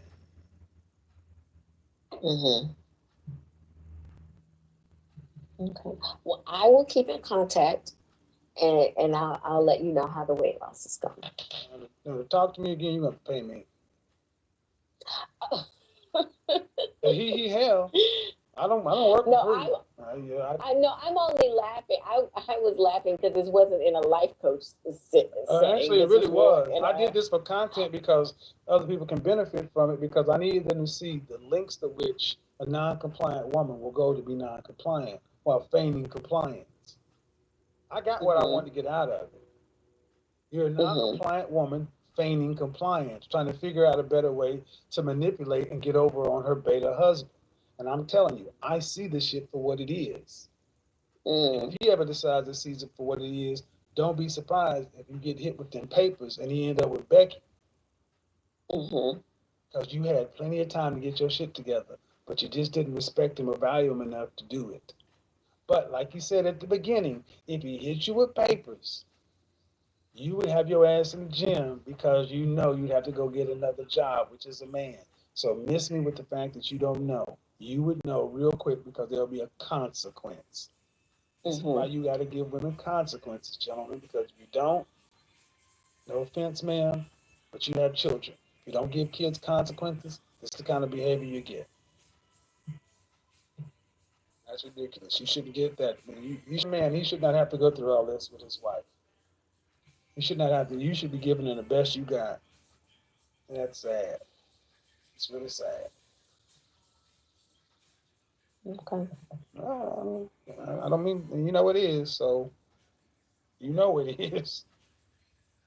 No, I don't, I'm not offended at all. There's no reason to be offended. I don't use what you said. Yeah. But you're not giving, are you giving your husband your best? I am not. That's all it is. I'm definitely not. And then I don't see how you can, there's nothing else to be said. There's nothing else to be said. If you're not giving him your best, that's it. No, I get it. I just, again, I did not understand how that equated to leadership and cooperation and those things. I truly did not. Let me also say something to you. This is going to hurt a little bit to you, and maybe you don't need to understand to do what the hell you need to do just because he said so. Sometimes you just tell your kids because I said so. You don't have to keep explaining to somebody you're paying for and leading. At what point is it going to just be because I fucking said so? But you don't look at him as a leader. You don't look at him, because I guarantee you, you didn't get to question your father like this, did you? No. Goddamn right. And then when you're supposed to go from your father's house to him, your husband should really be your second father, not your brother. You're treating him like a brother, not your second father. You would not question your father, but you damn sure will question your brother. This is all jacked up. Because my dad is, to this day, he says, hey, I'm not talking about it anymore. He pulls the trump card and say, hey, that's it. I'm done. I'm not talking about it anymore. Hopefully your husband will develop that kind of backbone and y'all can get it together, because I don't... Oh, he does too. No, he doesn't, because if he did, we wouldn't even be having this conversation. He does it when he does in areas where you don't care. He doesn't get to do what he wants because you've already told the truth. You question him left and right, and you're running this relationship. And like I said, you know what? You know how to comply with the people that you work with and your father. You just didn't marry a man that you respected enough. Have a good night. This was one of the best episodes that I've reacted to. A very surgical episode, of course. What it really comes down to for women like this is they really believe that they are the prize. They believe that they are the ones that should be bowed to. They really believe that they are the ones that should be calling the shots. Because if it's not how they dreamt it in their head, it's not right. This woman has no respect for her husband. And Kevin said he was a beta. It does sound like this man is a beta, but also, clearly, he's successful, right? He's got his family. Everything is going good. But the wife is the one that is determining what she gives to her husband. And what she's essentially saying about him is, you don't really deserve the best of me. You don't. I'm going to come in here knowing that attraction is of utmost importance. I'm going to come in here and just give you blob. She doesn't want to give him a nice body to look at. She doesn't want to go work out, take the time, maybe eat a little less, so her husband can be more attracted to her. And all of these things simply come down to discipline. So people that can get to where they want to be in life, it all starts from discipline. She has no discipline at all. She's probably thinking he makes enough money. I've had his children already. I could work on little passion projects, and he'll just get like, I've won. I'm good now. That's it. Race over. When in all reality, it's just begun. This is supposed to be the time, and even from a health perspective, right? Why do you not want to live longer? Why do you not want to be as healthy as possible? People understand that as you get older, your joints get weaker.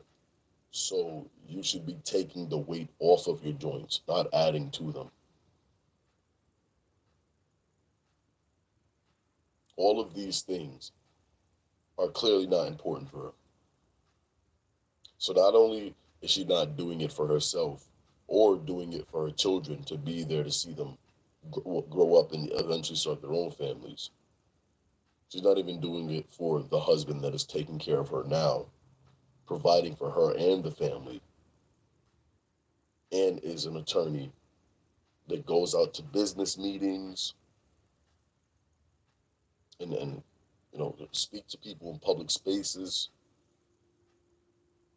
When he brings you around, you don't believe that is also a direct reflection of him and his household?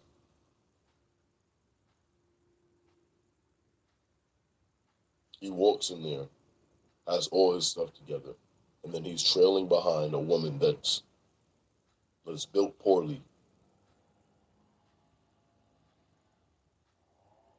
And again, it's all come from discipline. See, the thing is, on this channel, and even with Kevin, I think the main thing is we want people to get outcomes, right? Especially the outcomes that you want. We have conversations on here. We try to, you know, obviously level up our way of thinking. Like, you know, the women say level up their day. We want to level up our way of thinking. We want to become smarter. We want to become wiser. We want to move throughout the world with the right information and a sense of urgency. So these truths that aren't talked about need to be spoken of. And even if it's hard for us to hear, we need to hear it. The best thing for this woman to do is to get herself in the gym, not only do it for her kids and herself, but do it for your husband. This is the person that picked you. This is the person that has cemented a marriage with you and wants the legacy to continue through his kids. But you have to be the best version of yourself. You're someone's wife. I know more and more that term is being diminished, but you're someone's wife. She should act like it. But, you know, spreading this message, I hope someone else can watch this video and either get motivated to start doing better or learn from this so you never get there. I think the best thing is to learn from other people's experiences so you don't have to then go through them, or you at least know what the other side of that looks like. But I want everyone to please comment your thoughts and opinions in the comment section down below. Make sure you guys like and subscribe if you guys haven't already. Turn on post notifications so you will be alerted when we upload more videos just like this one. I'll see you guys in the next video. Peace.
Hello.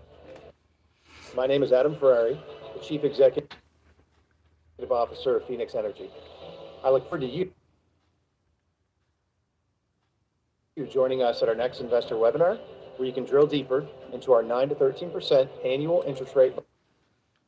What's going on, everyone, and welcome back to Stoic Context. Today we are going to react to another Kevin Samuels video. Before we get into it, make sure you guys like and subscribe. I'm going to be saving my commentary for the end of the video, so stay tuned for that. You guys have watched one part of this video before. Here's the other part of it. Let's get into it. So, do me a favor.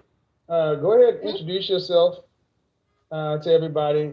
Let me name, age, any relevant data. And then after that, I want to hear the front part of the story that wasn't in the clip. So go ahead.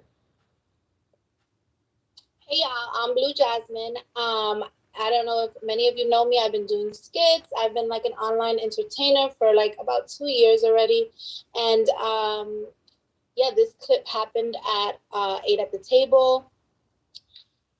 Yeah. Hey, y'all. How old are you? How old 28. are you? 28. So, I saw the skit, but how did we get to the point to where, tell everybody about the lead up, because in the first part you were saying that you guys had been together for how many years? We were gonna be, it was like 4.5, 5 years. All right. So from what I'm hearing, what I thought I heard is you kind of held him down, or you helped him get started in business or something like that. Tell the beginning part of the story. Do that so everybody can get kind of caught up. I'll let you tell it. So yeah, that was the part that didn't go viral, and that probably most of the people did not see. Obviously, when I first got with this person, they were already established. They already had the mentality to be where they were going. They already had been making 6 figures on the low end. They already had owned a couple spaces. They own like clubs and stuff in the city. So they already had these things. When I got with them, they had, entrepreneurs go through ups and downs. So they had went through their they're down in that moment when I first met the person. The first 2 years of my relationship with this person, I didn't get nothing. I got lunch and dinner and little shopping things here and there, like H&M, like nothing too crazy. But I was helping this person do the back end for no money. Like I wasn't getting paid, do the back end of their business. I got them an investment in which they didn't even have to pay back. It was more like of a barter. So they got the cash for, then the person then just wanted to use the space. So they didn't even really have to put in work to pay back in cash, So I did all that. We were very close friends. And then our relationship came to we stayed friends. We talked every single day, and it dwindled down into we weren't fucking no more. We weren't doing those type of things anymore. And we were fine with it. And then eventually I started talking to people, and he would talk to people, and we would tell each other we were friends, So when he got me the apartment and the car, we were already friends, and we were already in a space where things weren't that for about 5 months, probably. It was about 5 months when he got me that. Okay. Yeah. So this sounds crazy. This sounds wild to me. Because what I'm hearing is a relationship where you and your, let's give him a name. Call him Carl. Would that be all right? Yeah, that's cool. All right, so you and Carl are together. Carl wasn't broke. He had a job. He had businesses. He had things going on. He may have been in more of a valley point in his business, but he obviously wasn't broke and he wasn't homeless. Right. Y'all start dating, and you brought your skill sets to the relationship, kind of like everybody does. And you guys helped him. And would it be fair to say did he help you in any way, in any parts of your professional career? Yes, for sure. I mean, in regards to my backstory, he was a positive, one of the first positive people that I ever had in my life that kind of pushed me forward, believed in me, like gave me like positive affirmation, that kind of vibe. And anything and everything that I want to, I'm listening. I think there's a slight delay, so I'm just waiting. Thing that I wanted to do, like in regards to my career, you know, a lot of my skits were like shaking ass, and I used to like work on Instagram, like maybe 2-3 years. He was like, "Go for it, like whatever it was, like whatever makes you happy, you know." Okay, so for sure. So he helped. So you guys helped each other in the relationship. You had connections and things like that. You did back office things, but where it seems to kind of go off the rails is the relationship. Yeah, now you're single. You have a child, right? Yes. Was it before this relationship or after? Or I mean, or during? Yes, my child is a little grown. He's like grown. Okay. All right. So you guys had your relationship, your boyfriend and girlfriend, whatever we want to call it. It went through the normal cycle, and then towards the end, the things you had done to help him started help his business increase or improve, as far as what I'm hearing you say. But you guys were friends, but you were living together still, right? Or were you not living together?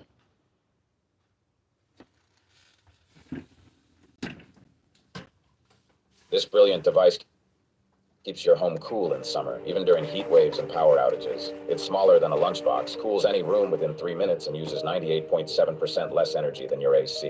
It was invented by a former NASA engineer from Houston, and it's now taking the US by storm. Steve designed this device after a citywide power outage left him, his wife, and elderly mother without AC in the searing summer heat. With inside temperatures reaching 90 degrees, Steve took matters into his own hands. The result is an ingenious invention that's destroying the $5 billion AC industry, helping families around the country. Having worked on cooling systems for deep space rockets at NASA, he reverse engineered the existing aircon unit in his house and was able to build a more efficient cooling device. It sucks in the surrounding hot air, passes it through a liquid compressed cooling cartridge, and then blasts cold air back. We never lived together. The topic of the show was, would you give your ex back a gift? So we never lived together. He had his own separate. So how'd you get the upgrade? So as you guys were friends, and then he upgraded you to a loft and a Mercedes, right? Well, the Benz came a little bit before the breakup, but the apartment and stuff. But he kept paying after, like, you know, we're talking to different people, paying forward. So I want to read something real quick because I thought I heard you say it, and this is kind of what I heard in one of the clips. It said something. I'm not going to just move out of my space because we broke up. I'm not just going to give back my Mercedes because it didn't work out. If he had wanted them back, would you? If he had wanted the car back, would you have given it back to him? No. So I'm glad that wasn't the case. That wasn't the case with my situation. But if he wanted it, no, I would not have given it back. I would have been like, you have to wait till the lease term is up. And when that is up, then, you know, everything is over. But you gave this to me. Was the lease in his name? Yes. And same thing goes for the loft. If he wanted the loft back, would you have given it up? No. Is the loft in his name? Yes. How would you have stopped that? I was not gonna go anywhere. Like, period. I don't know. You're gonna have to figure it out. Obviously, this is the ugly side of me, and so I'm grateful that didn't happen between us. But I'm just saying legally.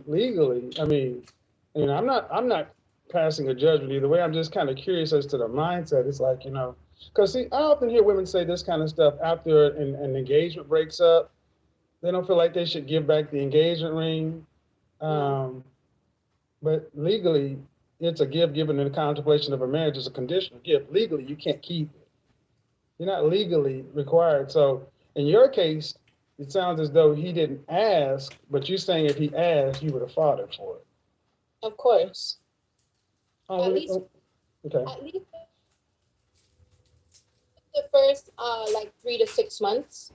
I feel obviously he didn't fight for it, but if he was, I would have been like, no, you got to give me time. Like, not from one day to the next, I'm gonna not have anything. You know what I mean? And I guess what I'm saying is, if he just said, hey, I want this space back, and I want to be clear, you're saying you wouldn't have given it up under any conditions, or you would have said, I need 30, 60 days to move out? I would have needed more than 60 days. He would have had to wait until I was well and able. But I feel like I would have been fair.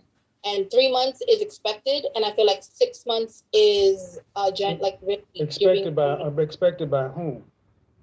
By me. And I feel like just a proper to do as a man of like high caliber, you know what I mean? Well, so this is why I think where you get some of the pushback, because I mean, you're saying that you guys are cool and this and that, but if you had the money or the resources to afford the apartment or the car and were able to put it in your name and your credit, then you could have gotten it.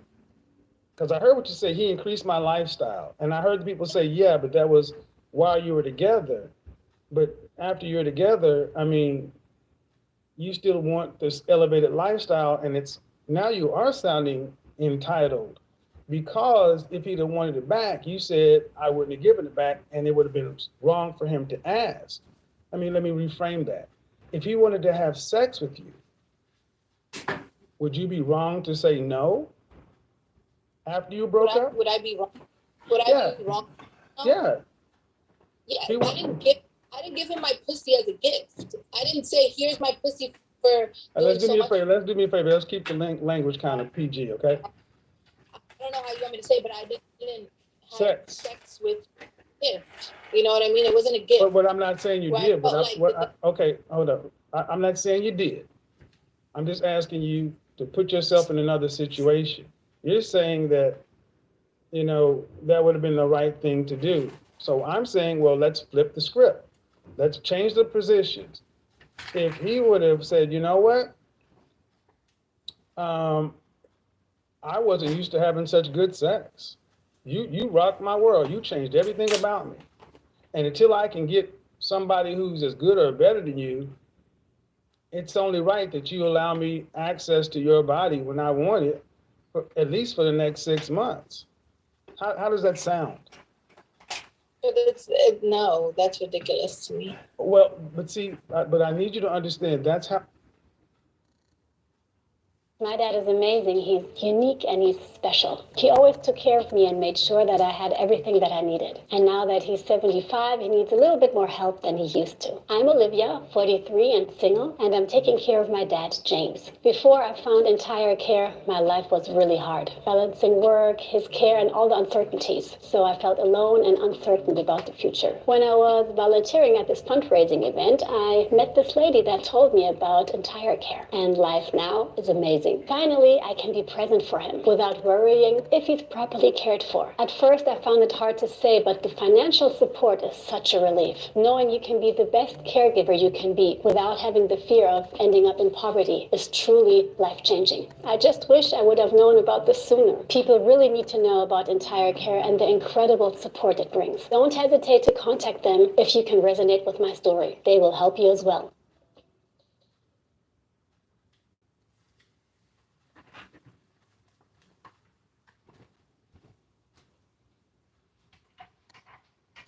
Are you looking to establish your business using an address other than your home? Well, at iPostal One, we can help with that. Whether you're starting your first business from home or trying to strengthen the brand image of your established company, you want your business address to make the right impression on customers and prospects. When you get a digital mailbox from iPostal One, you get not only an impressive, real physical street address that you can use to register your business, but also the most trusted way to manage your mail remotely and in real time. Here, let me show you. Simply choose your new business address from our industry-leading network of office buildings and shipping stores. With thousands of real physical street addresses available in the US and other countries, just select the city where you want to establish your business presence, or an address near where you live. It's as easy as playing catch. Our secure, professionally staffed locations will instantly notify you when letters and packages are received. Then you choose whether we should forward, recycle, scan mail content, shred, or prepare the mail for convenient pickup. Use your iPostal One address instead of your home address on business card. How so many people are hearing what you're saying? No, I feel like it's different. Okay, ready? Like if let's say you and I were together, right? Mm-hmm. And we were together 5 years. And for them 5 years, I catered to you. Like, whatever you needed, I assisted, I did errands, I helped, I did this, I did that. And yes, I focused on myself, but those things weren't building the revenue that would potentially pay for the things that you could afford, like my apartment, which is $4,000, and my car and my thing, which is, you know, $1,500. So total, that's $5,500 a month. And not to say that I'm not making that money, but I'm not making that money. You know what I mean? So I feel like from you should give me a period of 3 to 6 months to get my shit together, to get my little, whatever I can afford, be it a Hyundai or my little 1-bedroom apartment in the Bronx somewhere. You know what I mean? Okay. Whatever that is, Okay. that it should be ripped away from you. Okay. So let me reframe what you just said. If Okay. you went to work for a company and you gave them 5 years, and in that 5 years, they benefited from your creativity, from your ingenuity, they increased their profits. All these things happen. You gave them your blood, sweat, and tears, and the employment terminated for any reason. You could not continue to expect to be paid for 6 months. You would cut off at the last day of your employment. You could not go back to that office. You could not use a computer. Listen. I need you to listen. I need you to listen. I didn't cut you off. You couldn't use the company car, the company credit card. It would end, and you couldn't say, "Well, you guys owe me this because you made so much money." That's not how it works. It's over.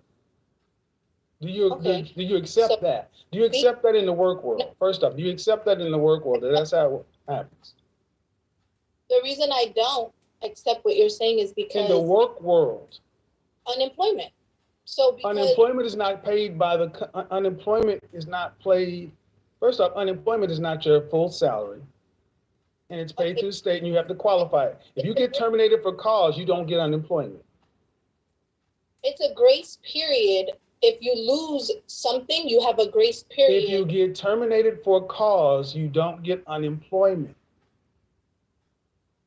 Meaning if you were a delinquent employee, if something was wrong, you don't get unemployment.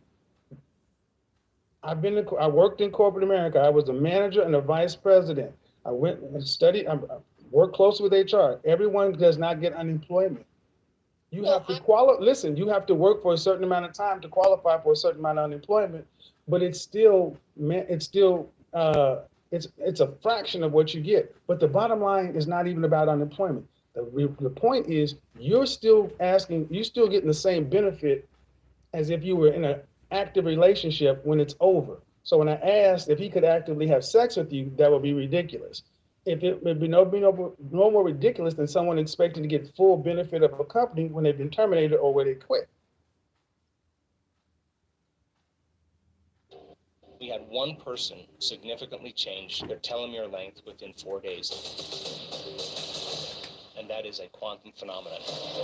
People are having instantaneous change in their health during a meditation. And when they change their energy, they change their life. May I speak now? Go ahead. Hello.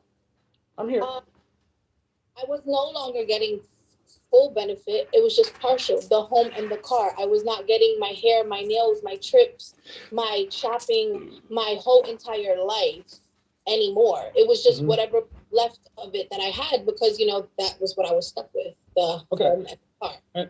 And also, for those who don't, I want to be clear, you were in another relationship while this is going on. Mm-hmm. All right. So this is why you're getting the pushback. That you're entitled for him to give you a grace period or get on your feet when you're with another man. And this previous man does not have access to you even partially. Does he have partial sexual access to you? If you have partial benefit? Okay, so this is why you're getting the pushback. Okay, but my whole thing about it was we were friends for just, let's say for them 5 months, right? Where we were established friends and he was talking to other people and I was chatting with other people. And he was still paying like if it was fine. But how long did he say he was going to pay? When all this I mean- started, how long did he say he was going to pay? It does. I mean, he doesn't have a problem in paying it. But, no, but so what I'm saying is when you were friends, before you started really kicking on anybody else, how long did he say, I'll put you in this apartment, in this car? What, It was never really like talked about. It was just like, do here, you this is ever expect it to end? at that point, when I first got it, no, I didn't. I didn't think about that part. Okay, so let me go ahead and be a little ridiculous here. You guys were together 4 or 5 years, right? Mhm. So you didn't think, so you thought, what you're saying is this could have gone on for 20 years. So I just thought, as long, like, I helped him continuously with business, like if he had business questions or I just thought that as long as I was there to assist him in those type of things, and things were going well for him, and et cetera, that it would just be what it was. Like, I didn't. Well, if that's the case, ma'am, but whatever business you were helping him with, was it mission critical to the organization to mean if you didn't do it, the business was going to fail? I didn't say that again. Was whatever you were helping him with so critical to where if you did not do it, the business would fail? No, not at all. All right, so thank you. So whatever you were doing, nice as it was, wasn't critical to the success of the business. So listen. How it's coming across is I'm doing something to get this benefit, and you're not. You're getting a benefit from a relationship that was over, and even though you were friends, you were expecting to go into perpetuity, no end in sight. And if he came to you and said it ends, you would have fought him for it. And you say about being friends. How is that a friend? Well, I just feel like until the lease term is up, like now the lease term is up next month. Mm-hmm. I'm going to be putting it in my name. The lease for my car is up soon. So I'm going to go get a new car. But soon meaning how soon meaning how soon? How soon? Like for with the apartment is next month. The car I got 19 and it was like a 3-year lease, so soon. So next another year and a half? Yes, or another year, I think. Okay. And you currently have and what I heard is you currently had a boyfriend and he's all right with this. And what I think I heard you say was, no, I have a man. I mean, he's not really okay with it. But let me finish what I was saying. He said that I kind of had the attitude, we can stack our paper while we had this grace period. Yeah. Okay. All right. So, ma'am, I really wasn't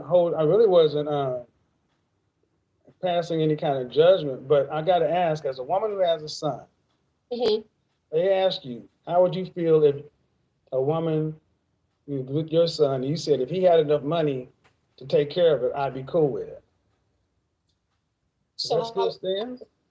I personally, even though people around me tell me like, oh, don't teach your son that or whatever, I personally always teach my son, like we had a conversation the other day, if you can't afford a girlfriend, you shouldn't have one, even though he's very young, like he wanted to buy her a gift. You don't do anything, you know what I mean? So I want to teach him to be the type of man that I would expect, like it's something different.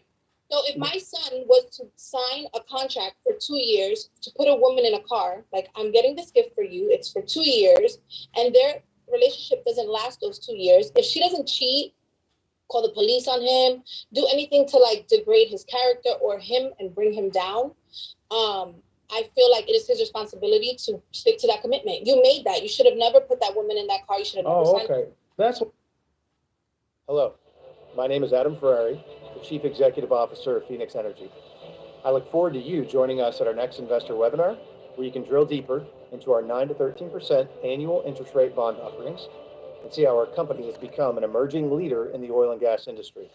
Our daily production rates have risen as high as 18,000 barrels of oil per day. We've sold more than 4 million barrels, and we're just getting started. Sign up for the webinar and start your journey with Phoenix Energy today.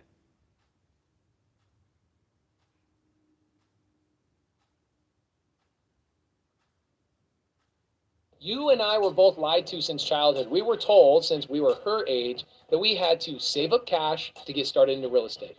In fact, I was told I had to go to school, I had to get a license, I had to do all of these things just to get my start in real estate. Corbin, do we have to go to school to get started in real estate? My daddy didn't go to college. That's right. Her daddy did not go to school or college, and her daddy does not have a real estate license, yet her dad owns 2,132 rentals all over the country.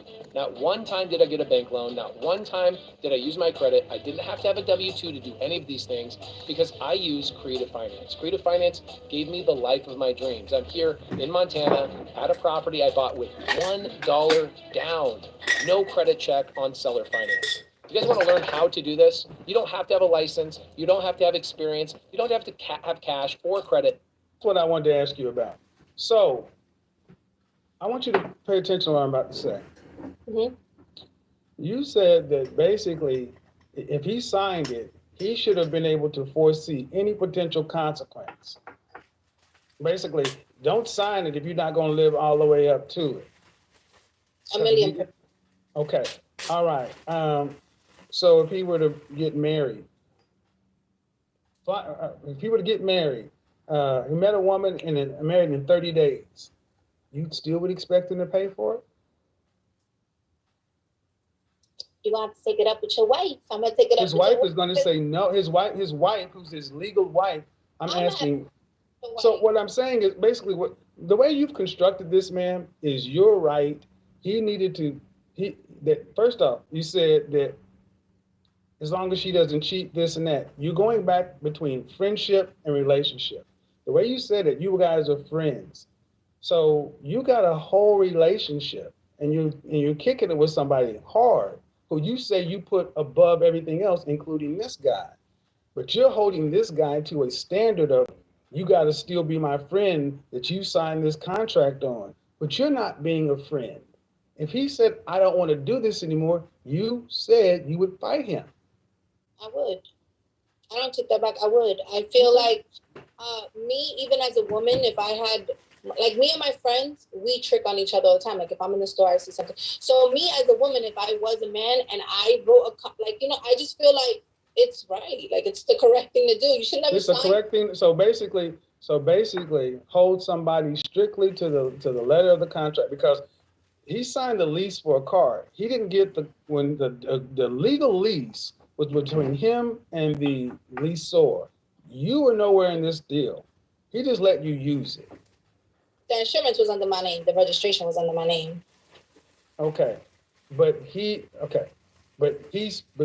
reason the car left the lot is because of his credit and his down payment. Mm-hmm. I could register it in a parakeet's name if I want to, and I could put it in a cat's name if I want to. What I'm saying is, listen. What I'm saying is, you're saying that he made this agreement, and your agreement sounds as though it's an open-ended agreement that is up to you. How is that fair to a friend? It is until the lease term is up, because that is what I was. So till the lease term is up. So that's why we keep going. See, that absolves you of accountability and responsibility. But what if he has a girlfriend? What if something happens? What if he just changes his mind? Because due respect, let me flip it. If you decided to say, you know what, I'm good with this. For whatever reason, I'm going to move out of the apartment and I'm going to give you the car back. Do you think he would? I mean, you think he'd say, no, you can't leave. You got to stay and you got to keep this car until the lease term is up. It's your responsibility. How would that sound? If I no longer wanted it. Uh-huh. How would it? I don't know what you. If you no longer wanted it, would you expect him to take the car back in the lease on the apartment? Force me to stay with it? No. Sorry. If you decided hello. Yeah. If you decided you wanted to just end it, I don't want me and my men are going forward. We're like, we don't want the car anymore. We don't want the lease on the loft anymore. Do you think it'll be all right for him to say, no, y'all got to stay there? You need to stay there to the end of the term. And you need to keep this car until the end. Force you to keep it. If If you wanted to give it back, would it be all right for him forcing you to try to stay there? Yeah, but if I'm sorry, I'm just confused because I don't get how that would be. How? Well, I'm asking you, man, if you wanted to give it back, if you wanted to give it back, with the love. Do you think it would be okay for him to say, "I'm not taking it back. You got to keep it"? With the low fade. Sure, I'll keep it. Then. But see, my point is, ma'am, that sounds ridiculous. If you wanted to give it up, you could give it up, but he can't give it up. You're in an agreement too. See, everything benefits you. If he made an agreement for the lease term, he has to stick by the lease term. Well, that same agreement holds you. But if you wanted to give it up, you could give it up. Same thing for the apartment or the loft. If you got to stick to the term. But if I wanted to get out of it, I can give it back. This is why people are saying you're entitled. More and more people in the U.S. are stepping up to care for their loved ones. It's an incredible act of love, but it also comes with serious challenges, physically, emotionally, and financially. The responsibility often falls on just one person, and professional help can be hard to find. This leads to a lot of struggles. Physical strain. Caregiving can be physically demanding and hard to sustain long term. Emotional burnout. The constant demands can leave caregivers stressed, exhausted, and with little time for themselves. Financial worries. Many caregivers have to cut back on work, losing income while also facing extra expenses related to caregiving. Over 57 million caregivers across the U.S. face these challenges every day, yet most receive little to no support. At Entire Care, we believe family caregivers deserve better. That's why we offer up to $2,500 a month to pay you for the care you're already providing. You'll also have the support of a dedicated care professional who's there to guide you through challenges and any assistance you need.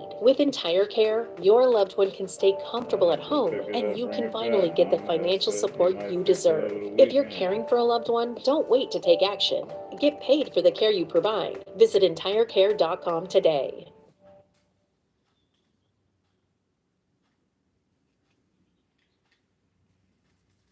Oh, it sounds like the minivan. In 1999, NASA launched a spacecraft 190 million miles into space. 7 years later, it returned with something unexpected, a mysterious molecule that scientists now say could be the key to unlimited mental energy. What they found is now helping thousands of Americans over 50 regain their sharpness and focus. Dr. Frank Schallenberger explains this breakthrough discovery next. Hi, my name's Dr. Frank Schallenberger. I'm 77 years old, and although I may look my age, I don't actually feel my age, not even close to it. In fact, if you were to measure me on all the usual markers of aging, you're going to see that I'm actually decades younger than my age. For example, my lung capacity is 102%, which is 2% higher than the average 40-year-old. My functional strength is 115%, which is 15% higher than the average 40-year-old. My blood sugar is 88, and my fasting insulin is 4. My resting heart rate is 54, which is on par with an athlete half my age. And my body fat is only 13%, which again is ideal for a fit man half my age. But more important than my numbers are what those numbers empower me to do. Most people my age are slowing down, but I'm more active than ever. I spend my days seeing patients at my medical clinic in Carson City, Nevada. And in my spare time, I do medical research. I write books and articles, I do podcast interviews, and I conduct seminars for doctors. Plus, I have no trouble riding my bicycle around Lake Tahoe, backpacking up the Sierra Mountains, cutting trees on my property, or making the 215-mile drive to San Francisco to visit my daughter. In other words, I do pretty much whatever I want, whenever I want, without limiting myself. Today, I'm going to show you how you can do that too, and it all has to do with your mitochondria.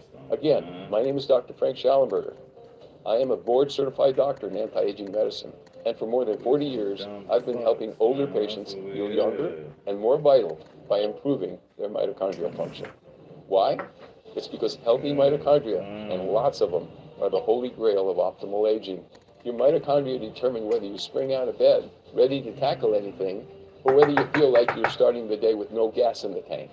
And it's all because your mitochondria produce cellular energy. When your cells are full of energy, everything clicks. Your brain is sharp, your body is nimble, and you're raring to go.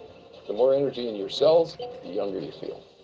The trouble is, around the age of 40 or so, your mitochondria start producing less cellular energy, a lot less. Studies. I just feel like it was a gift. There's levels to, gift giving and the type Well, of you gifts can feel like it people was a can gift, give. man, but legally you have no And, leg you to know, if you stand gave on. me I mean, I'm not going to contest your feelings, but legally, what state are you in, by the way? New York.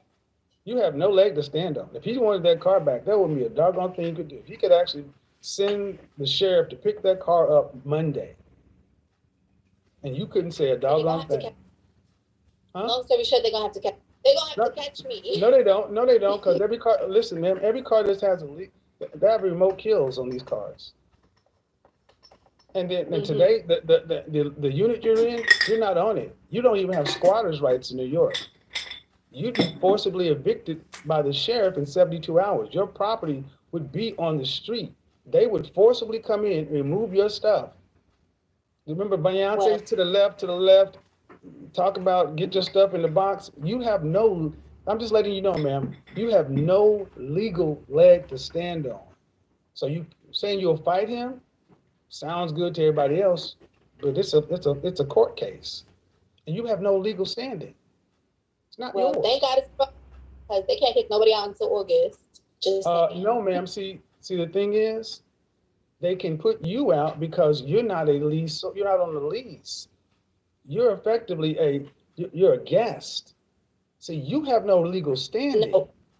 Legally in New York, the person who's on the lease have like one spouse, one family, and one regular person living there that's not on the lease. But you're still not. You have no legal. Okay, ma'am, you're misinterpreting the law. You have no more right. No offense, ma'am, than a pet. That would be like saying your cousin could come move into your place, and because of COVID, you couldn't put them out. That's crazy. Mm-hmm. So I think why you're getting pushback, man, why you're getting pushback is I haven't heard anything in you saying, yeah, I could understand. It's like he has to stick to his word no matter what. And it's an open-ended agreement, all to my benefit. And that is massively entitled. I mean, do you see anything that you're not necessarily that you're doing wrong, or that in hindsight, would you do this again? This brilliant device keeps your home cool in summer, even during heat waves and power outages. It's smaller than a lunchbox, cools any room within 3 minutes, and uses 98.7% less energy than your AC. It was invented by a former... For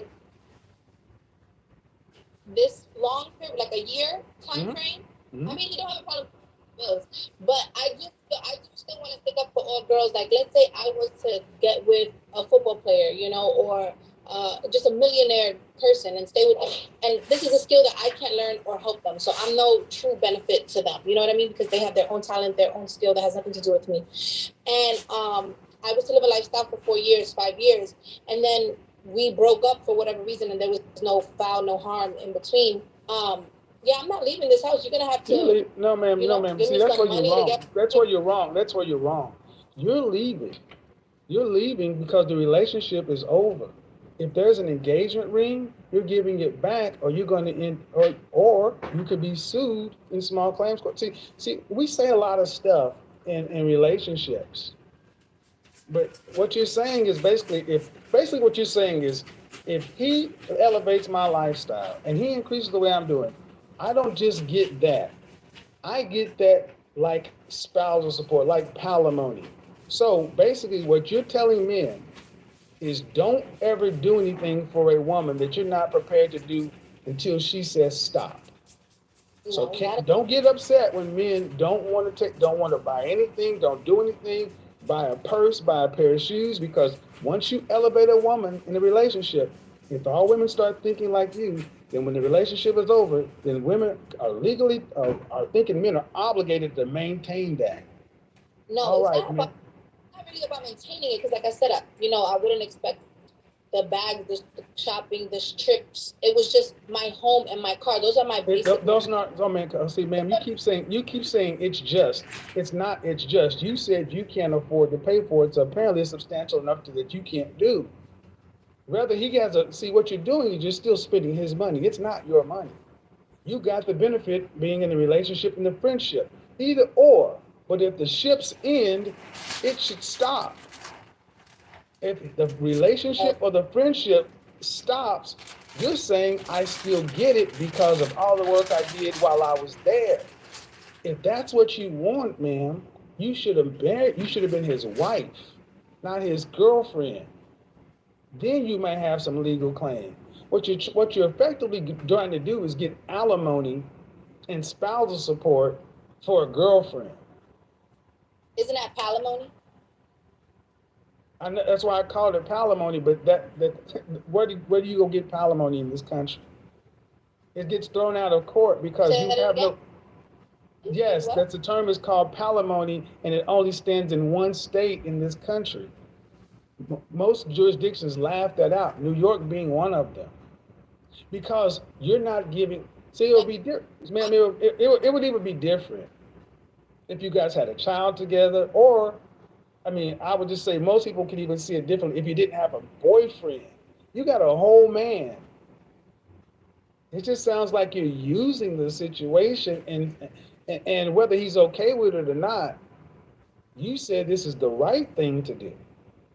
Why is this right? Why is it what? I'm sorry, your phone. You said you said the right thing to do. You guys are not together. Mm-hmm. Why is what you're doing right?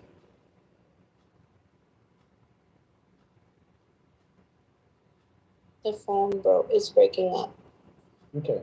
Why is what? What is the question? Why is what you're doing right? Why is what you're doing right? Because I feel like what I'm doing is right because if we allowed men with money to just take women and bring them to a space and then take it away from them from 1 second to the next, that's toxic. That's like financial abuse. Like, you have to give somebody time to adjust, time. I'm not saying a whole year. I'm not saying forever, but you're not just going to be out here giving and taking away. Ma'am, you're not in a relationship. You were together for 4 you were together for 4 years, ma'am. You said you guys are friends for 5 or 6 months. How much time do you need to if you're no longer his girlfriend, you should not be getting girlfriend benefits. How long would you need? I have a question. Okay, how long? Okay, I'll answer your question. But how long would you need before you think it's fair to leave or be done with it? I think for a man who's of like high, like in that bracket, who can afford it. Obviously, if the person can't afford it or it puts a hunch in their life, you don't want to like do that.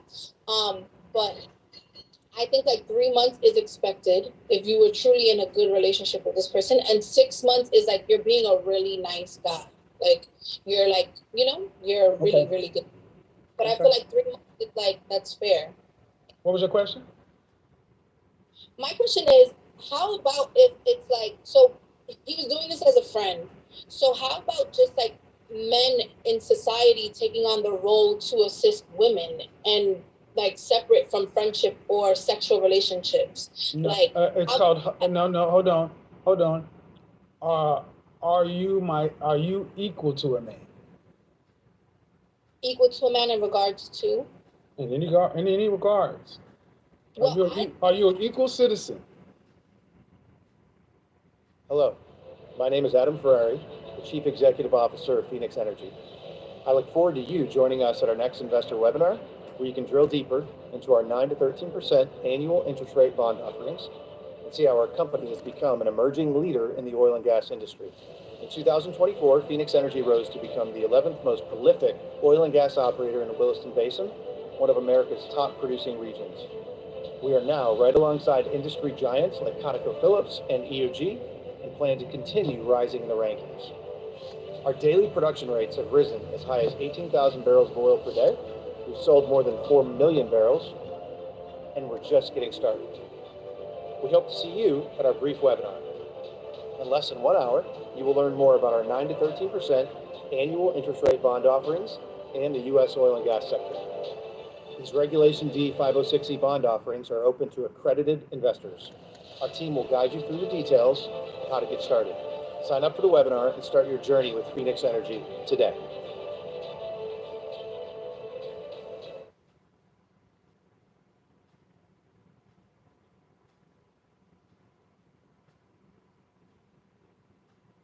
Are you worried that using your home address for business puts your privacy at risk? At iPostal One, we can help. So, you've started your own company, but feel unsafe using your home address for business use. Not only does every customer and vendor see where you live, creepy, but you could be at risk for identity theft, property damage, and much more. With iPostal One, you can get a real physical street address to use for your business, so your personal address stays protected. Choose an address from any of the thousands in our network where you can receive mail and packages from any carrier. Easily view and manage your mail and packages with our app or online. Forward, scan mail content, pick up or discard your mail. You can even use your iPostal One address with your business registration. Begin protecting your privacy today with a digital mailbox from iPostalOne.com.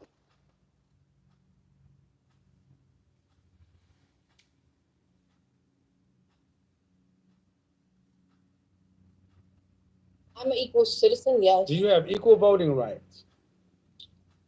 Yes. Do you have equal protection under the law? Energetically, I feel men are stronger. No, ma'am. You have equal. Okay, but see, what you have is what women fought for: equality and independence. Yeah, that's good for them. So no. But see, what you're asking is I told them I wanted that. Hold on. But the answer specifically to your question is protecting men protecting women without women giving anything. That is an unfair deal. That is why relationships are falling apart, because women asking what you want. Take care of me, but I don't have to do anything for you or even have sex. You want a man to provide for you? It's called a husband. Why didn't you marry him? Why didn't you marry him if you wanted all of these protections? Why didn't you marry him if you wanted all these benefits? That's the way to do it, right? I don't know. Everybody's different, I guess. No. Legally, that's the way to do it. It's called spousal support, alimony. No, not everybody's not differently. Legally, if you want some rights, that's the way to do it. You know that. Do you get child support? Did you get child support for your child? No.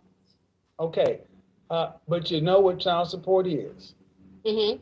And if you wanted, so you could have married the father, you could have done, if you wanted some help. See, my question is, why don't women like yourself do it the normal way? What's the normal way?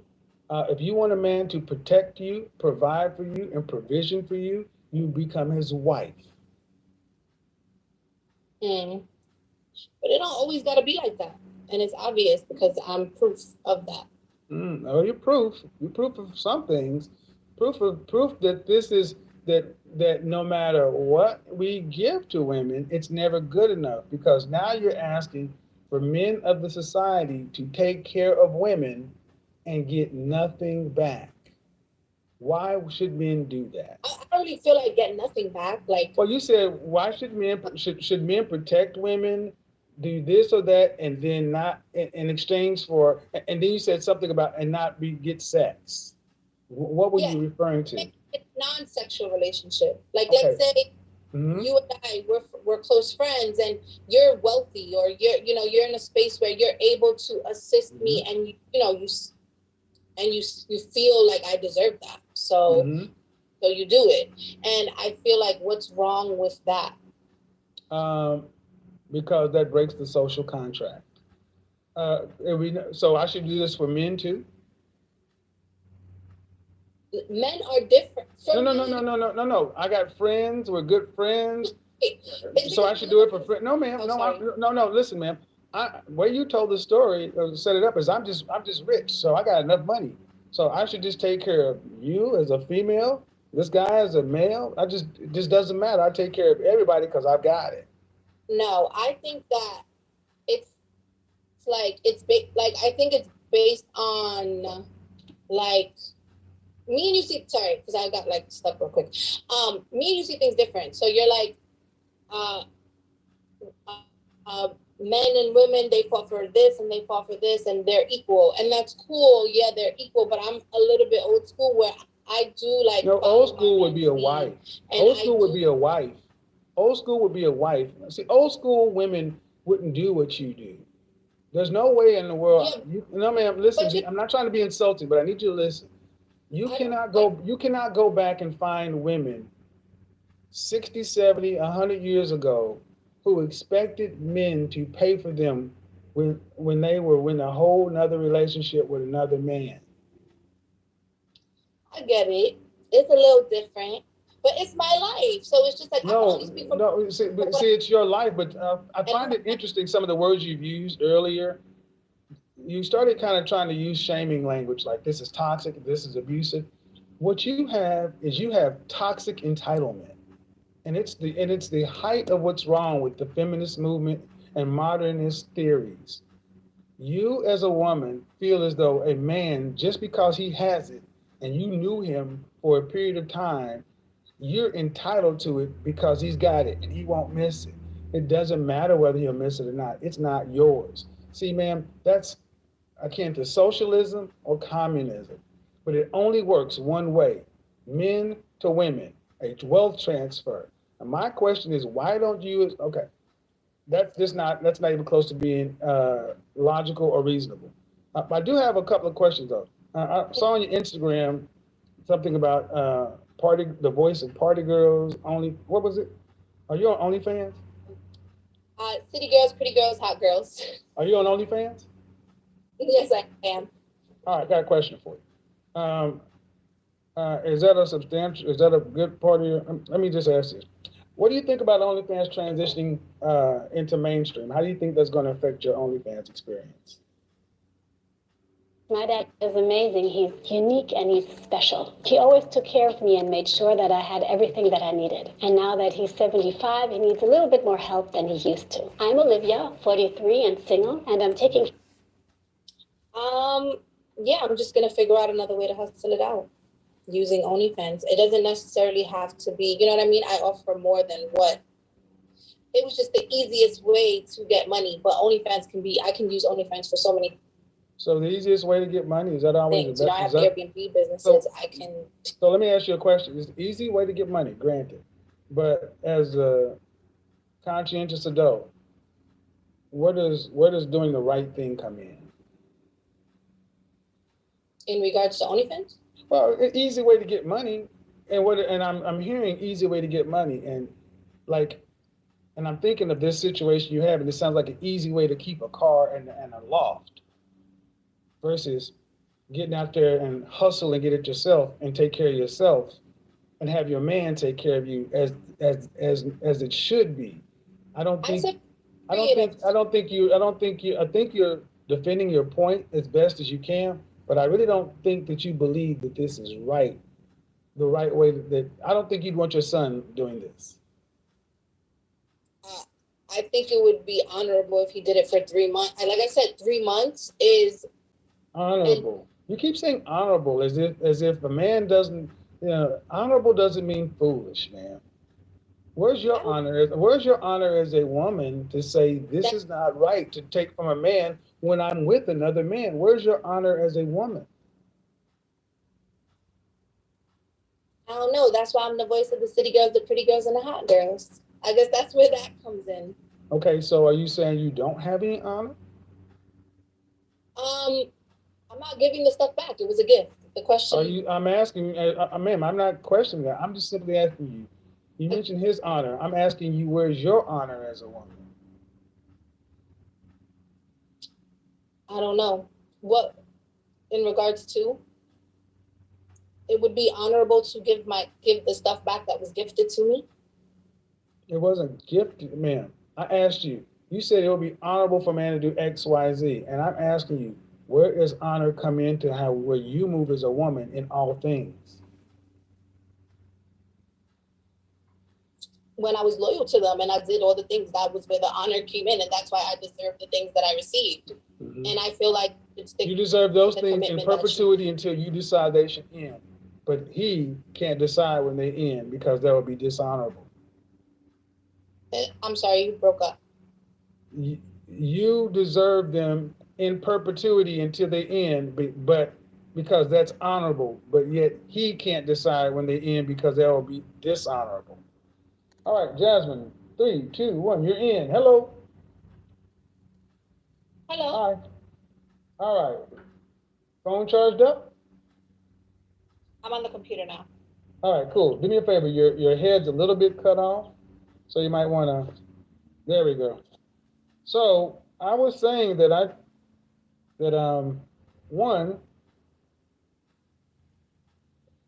think you know that this is a little unfair. It's a lot unfair. I mean, what do you think? What if women move like you in the dating market? How do you expect the men to act? To do what? If women move like yourself in the dating market, meaning don't elevate my lifestyle, don't introduce me to anything new or do anything for me that I'm not already accustomed to, because if this is over, you're going to have to keep me this way. But how do you think that's going to impact the dating market? I'm not saying you have to keep me this way forever. I think it's a period of time. Okay, how long though? I feel like 3 months. 3 months after the relationship ends? Yes.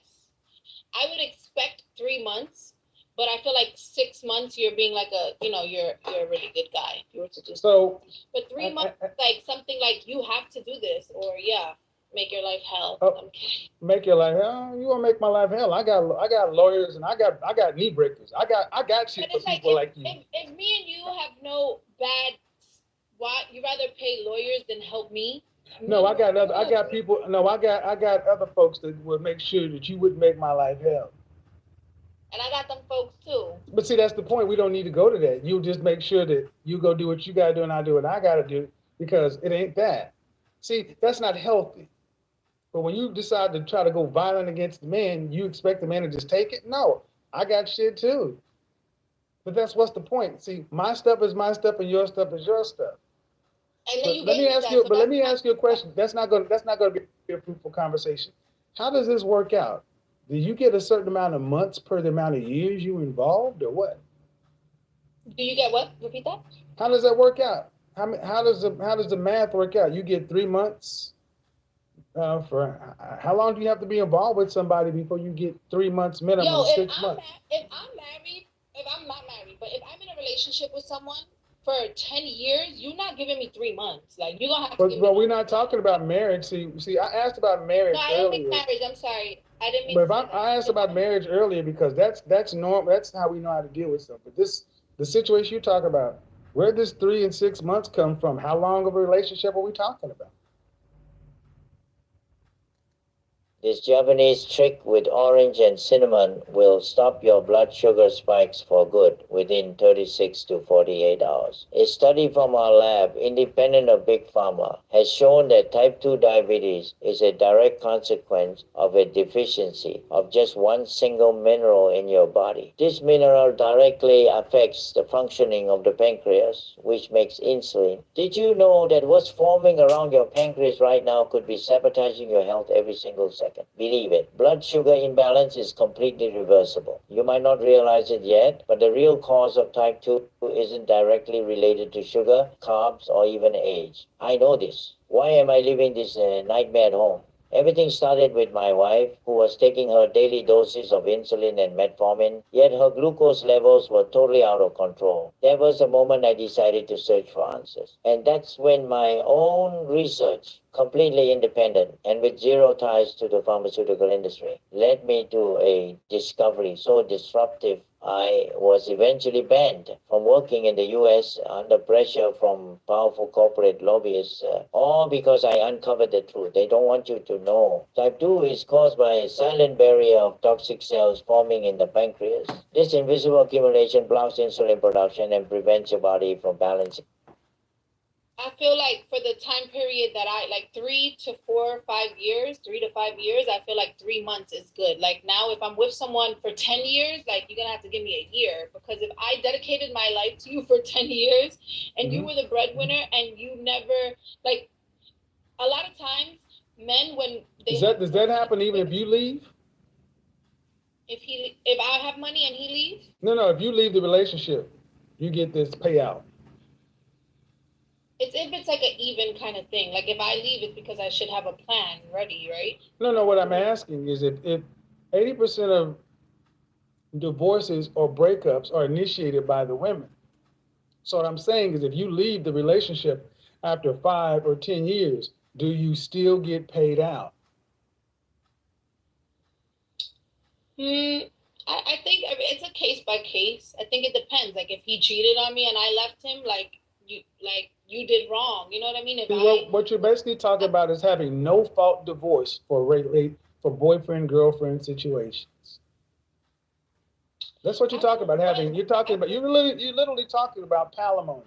All right, but my question to you, that doesn't exist in a legal framework that you can do anything about. You can talk, and you can cap, and you can say, I got this, I got that, but at the end of the day, the kind of men you're talking about have more money, more resources, and thereby more ways to protect themselves than you do. So you can't win that. So let's move that to the side. Let's move that to the side. Why not just get married? So am I supposed to ask him to marry me? Like if there's no marriage involved for whatever reason, what's the difference? That's my point. What's the difference? Let me stop right there. I'll answer that question. If you want some sort of guarantees on the event of a breakup, then the only way that happens is through marriage. And that will put the accountability on you to only date men who are marriage minded. But see, that would mean you would have to be a wife first. Mm-hmm.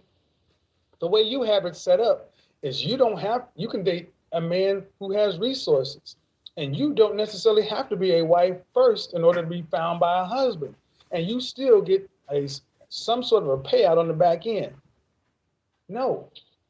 Yes, because we play husband and wife. You know how this is. It's 2021. No, stop playing as husband. There's no playing as husband and wife. If you had a guy that had, okay, I'm gonna let you go ahead and speak.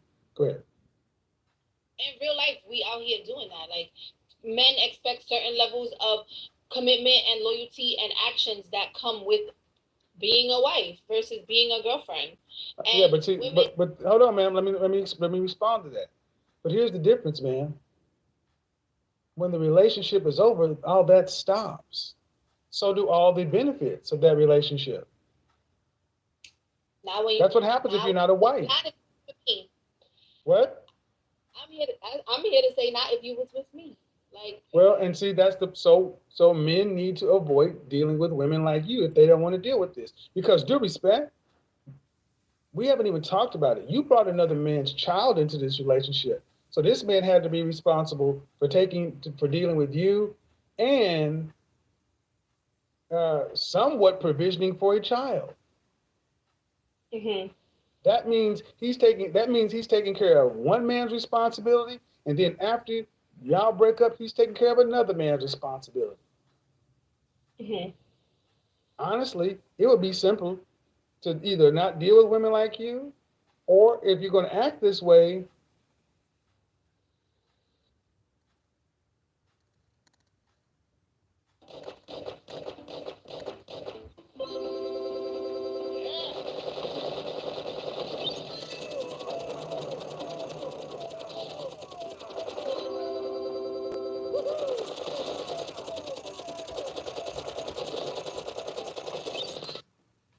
it's not right, man.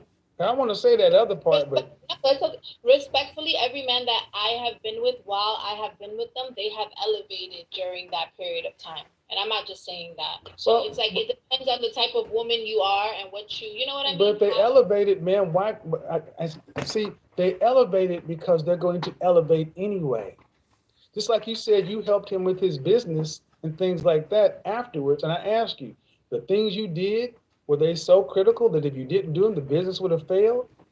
What you're trying to basically say is you're responsible for his success. Let me ask you a very simple question. I'm gonna ask you a really simple question, okay? What you're basically saying is you owe me. You owe me for my time, my body, all these things I spent. That's what you're ultimately saying. You owe me. And what I've gotten from you isn't equal to what you owe me. How much money do you think he owes you? I think that my bare necessities should be covered for 3 months or up to 6 months. It's different depending on your lifestyle and what somebody really brought to the table. You know, he could have put me in a condo that was $10,000 a month, and so. So you said so these necessities are $6,000? That I currently have. So I thought you said your lease was like 45 or something like that. Yeah, around So, there. and then your car, it's It's like 5,500. Mhm. So he owes you $36,000 roughly. So basically. So, all right, and you've been in this law for how long? It's going on 2 years in November. All right, and that law was $4,500. $4,500 a month. Well, the lease was. The lease was on 18 months. So. Okay, 18 months, but you've been in there for 2 months. But you've been in there for 2 years. So it's been 18 months or 2 years. Well, 2 years. I haven't hit 2 years yet. It's been. Okay. Let's just give it 18 months. 18 months, yeah. Okay? 18 months. 18 months. That's $81,000 just in that alone. So you owe him $45,000 today. He's already paid you. No, ma'am. No, ma'am. He's already paid you. If he owed you, listen. I went with your logic. If he owes you 6 months, he paid that. See, that's my point. Even after it was paid, you're still entitled until you don't want to have it anymore. You're not even close to being fair. Even in your scenario. Until the lease term is That's up. not what you said. No, ma'am. It was very clear. You said 3 to 6 months. So that's why. No, the three months. That's the proper thing to do. But ma'am, there is no proper thing to do with a woman like you. Ma'am, there's no proper thing to do with a woman like you because you are slick, you're fast and loose with stuff, and you're used to getting your way. You're a manipulator. That's who you are. Then you'll use words like toxic and this and that, hustle, city girl. There's no way to be even right with you. So here's the thing. I don't know what you believe in, but at 28 years old, I'm going to say something. Young lady, karma is real, whether you like it or not. And this is going to catch up to you one day. You're wrong. But wait, hold on, ma'am. Hold on. Let me just say, ma'am, this man did right. Listen, let me say what I have to say, and I'll let you say what you have to say. I guarantee you. Ma'am, this man did right by you in a relationship. And y'all were together. Afterwards, y'all became friends. You haven't said he did anything wrong, but you're treating him as though he is still your property and that he owes you something that you can't substantiate. You're just taking his money. Go ahead. And I guess he likes it because. Okay. And that's why I said, where's your honor as a woman? And I said, where's your honor as a woman? Because I said, you talking about honor. And I said, where's your honor as a woman? Because even going according to you, 3 months to 6 months, ma'am, you've had this for 1.5 years or 2 years. And that's not even including the car. You got a whole man living up in there talking about we put in new mattress and new TVs. This is going to catch up with you one day because you won't always be 28. 28 will turn to 30. 30 will turn to 35. 35 will turn to 40. There's no more hot girl summer, no more city girl nothing. There'll be a new model out there with a new software. And then I may be a cougar, since I believe Well, this here's the only way you're gonna be a cougar is it, but ma'am, I'm not trying to be funny, but I need you to listen. Seriously. Because I don't even know what your profession is. I asked you about OnlyFans transitioning to mainstream. That's gonna happen quickly. They always do. So what's gonna be your sustainable revenue source until the rest of your life if you can't do this kind of stuff or whatever you're doing right now? We all have to grow up. We all have to take care of ourselves to where we're not relying upon, well, maybe not. Maybe not.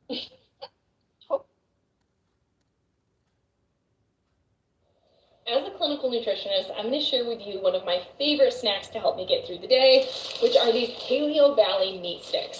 So here's what makes them different. They're made from 100% grass-fed beef. They have no grams of added sugar. They're gluten-free, soy-free. They have no MSG, and they're naturally fermented, which means not only do they boast some natural probiotics, but they aren't adding encapsulated citric acid like most other meat sticks on the market, which is really a sneaky way of incorporating hydrogenated vegetable oils that we really want to avoid.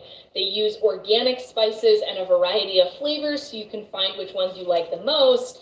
And in just one stick, you're only getting 70 calories, but 6 grams of protein, which is so important for helping stabilize your blood sugar and hit your amino acid needs throughout the day, which is important for your overall health. So through the link here, you can try 30 meat sticks for just $30 and find the flavor that works best for you.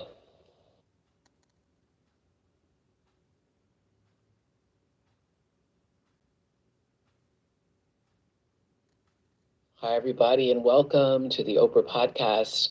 I just want to say thank you for taking the time to be with us because we're talking about a lot of good things here that I sincerely hope can enhance your own life. Many of you have either bought or maybe heard of Jonathan Haidt's mega best-selling book, The Anxious Generation. And if you haven't heard, hopefully not. So are you open to being in a, so if you were dealing with a quote unquote high value man, you would have no problem with him having options, right? I mean, I've been in that situation. So no. I'm asking, would you have any problems with him having other women? To an extent, no. To an extent, no. Like if I'm the one being taken care of. Yeah. And I'm obviously you're primary, but he has others. Yeah, as long as he's not like spending money on them, you know, like dinners and here for sex or whatever. No, he's gonna have to spend some money on her. He got to spend some money on her. He's not spending as much money as he's spending on you. He got to spend money on her. Like how much percentage compared well, to Bill Gates had his girlfriend. He had to spend some money. You get a house. See, gentlemen, what I told you. Women don't care about the options like you think they do. They care about the money. I told you that women care. See, you don't want her to have a house like you. So if you have a house, she doesn't get a house, but she has to have some place for them to go do what they do. Obviously, I just feel like if he's a man of high value, that's just what comes with the territory of it, you know, like they're just gonna want to do whatever they want. They're just gonna roam free. It's just that's just what comes with it. But here's a hardcore question. You're unmarried, no children. I mean, not unmarried, and what I'm hearing is you've been kind of living this party girl life, city girl life. If you don't secure a high value man, you may be able to play in these high value lifestyles, but once your youth and your beauty is gone, so will your ability to attract men like this. Then what? That's a reality for all women. Huh? I can say I lived it when I did. Okay, but how are you preparing for the future? Are you going to have any money put aside, any investments? I mean, yeah, I do that. I'm not just here Okay. not making. I'm not saying you don't. I'm just asking. Yeah, no, like Instagram is just one of the ways that I make money. You know what I mean? So I definitely have like outside ways that are not even advertised on Instagram. Like that have Do nothing you ever plan on having any kind of relationship with a man that's traditional? Meaning, do you ever plan on being a wife in the future? Of course. Legal, I mean, what I mean by like a legal wife, state contract, everything. Mm-hmm. Do you want children, any more children in the future? I don't know. If my man could afford to pay for my body, I'll do it. But I don't really want to. Okay. Well, I wanted to make sure I got to talk to you because I saw a lot of stuff, and I'll just tell you flat out, you already heard, I think you're wrong. I think you know that what you're doing is unfair. But, you know, he has apparently, if what you're saying is true, he knows everything. It's all above board. He has no problem paying for it. The exchange is no robbery. He's free to do what he wants to do with his money. But I will say that it sends a bad sign to men to hear women like you say, don't do nothing for me that you don't plan on maintaining for months after the relationship is over. Necessity and contractual. Like if it's like a contract You can't do, I mean, ma'am, that's not how life works when you're a girlfriend. a home and a car. Like a home and This brilliant device keeps your home cool in summer, even during heat waves and power outages. It's smaller than a lunchbox, cools any room within 3 minutes, and uses 98.7% less energy than your AC.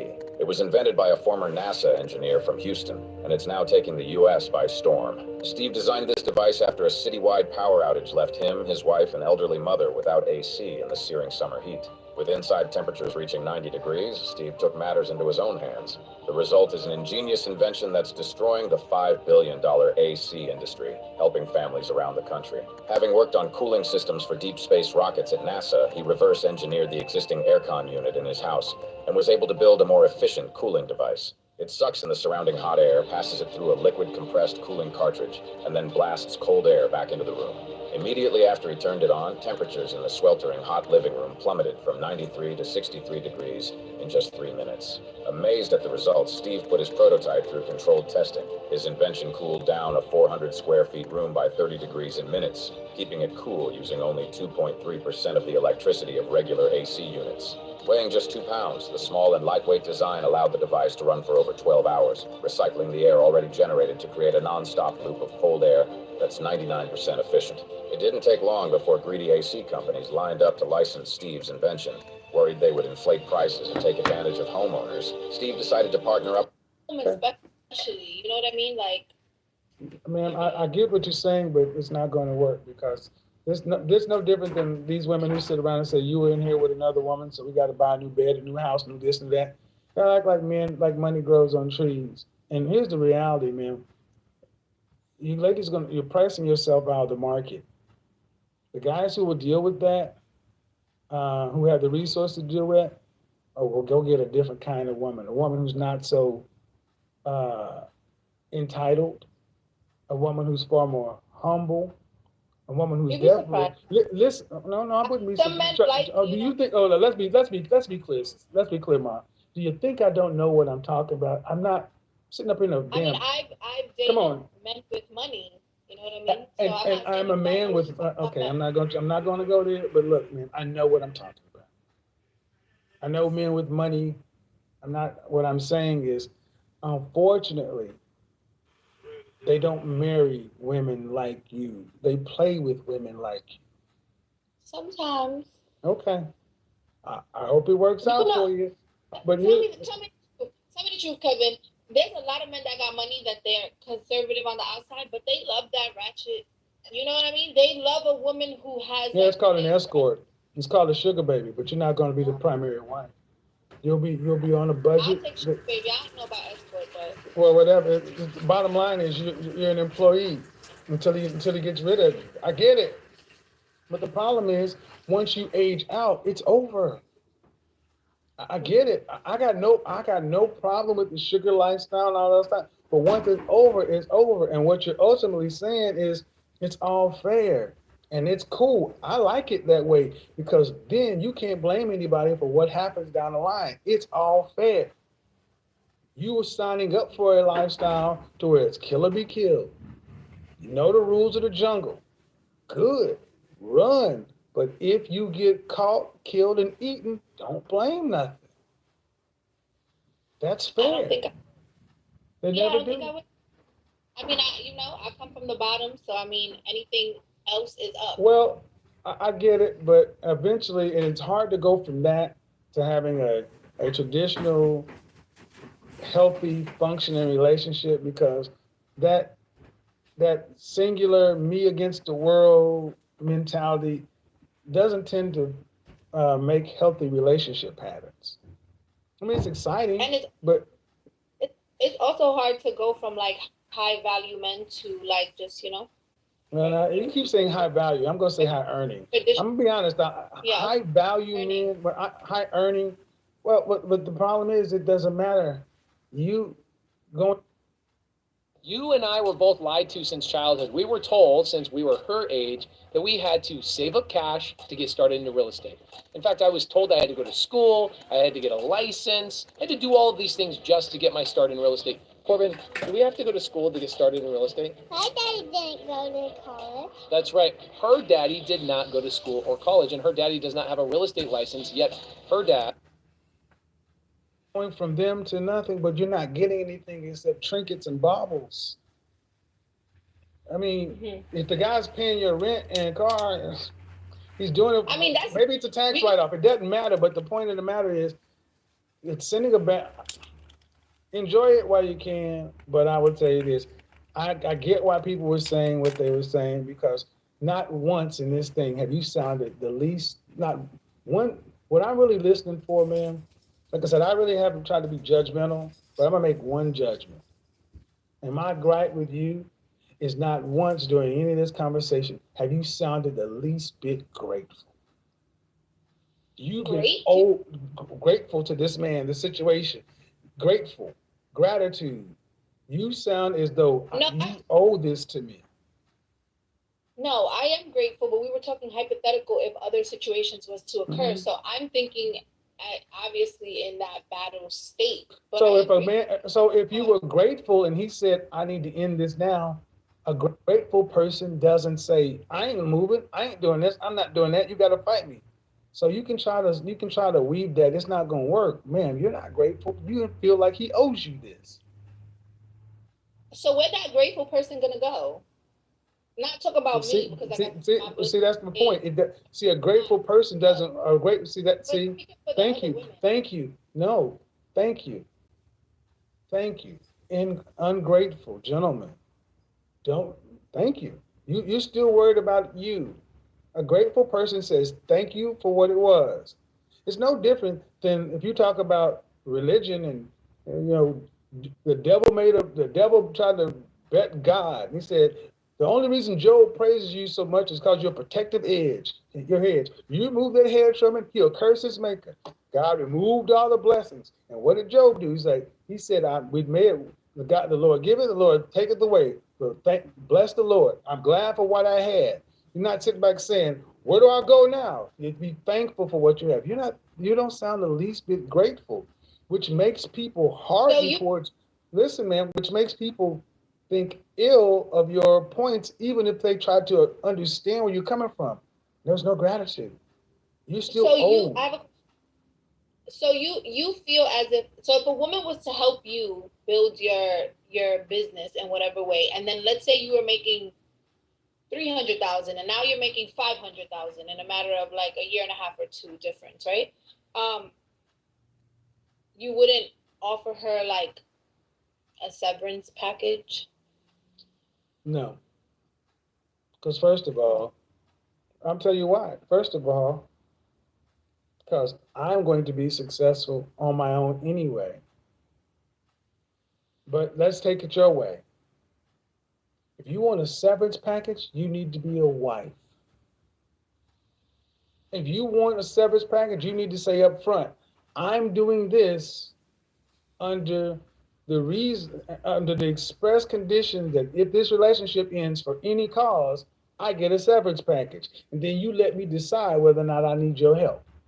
And he should say when he gets you the car. No, ma'am. No, ma'am. No, ma'am. Because no, ma'am. No, ma'am. No, ma'am. No, ma'am. But the way you put the situation is when the relationship is over, can she decide to get something else? That will be no different than a man saying, all right, I took you, we were together and I took you to Barcelona, Spain, such and so forth, blah, blah. I'm going to need this back. I'm going to need that back. I'm going to need this back. I'm going to need that back. It's over. No, man. See, this is why you represent modern. I remember watching my friend struggle while taking care of her mom, so I knew to look for support when it hit our family. I started caring for my dad not too long ago, and luckily I already knew what to do. There were two things I needed right away. Women very well. You don't understand men. You don't know us men, and to you this seems right and fair.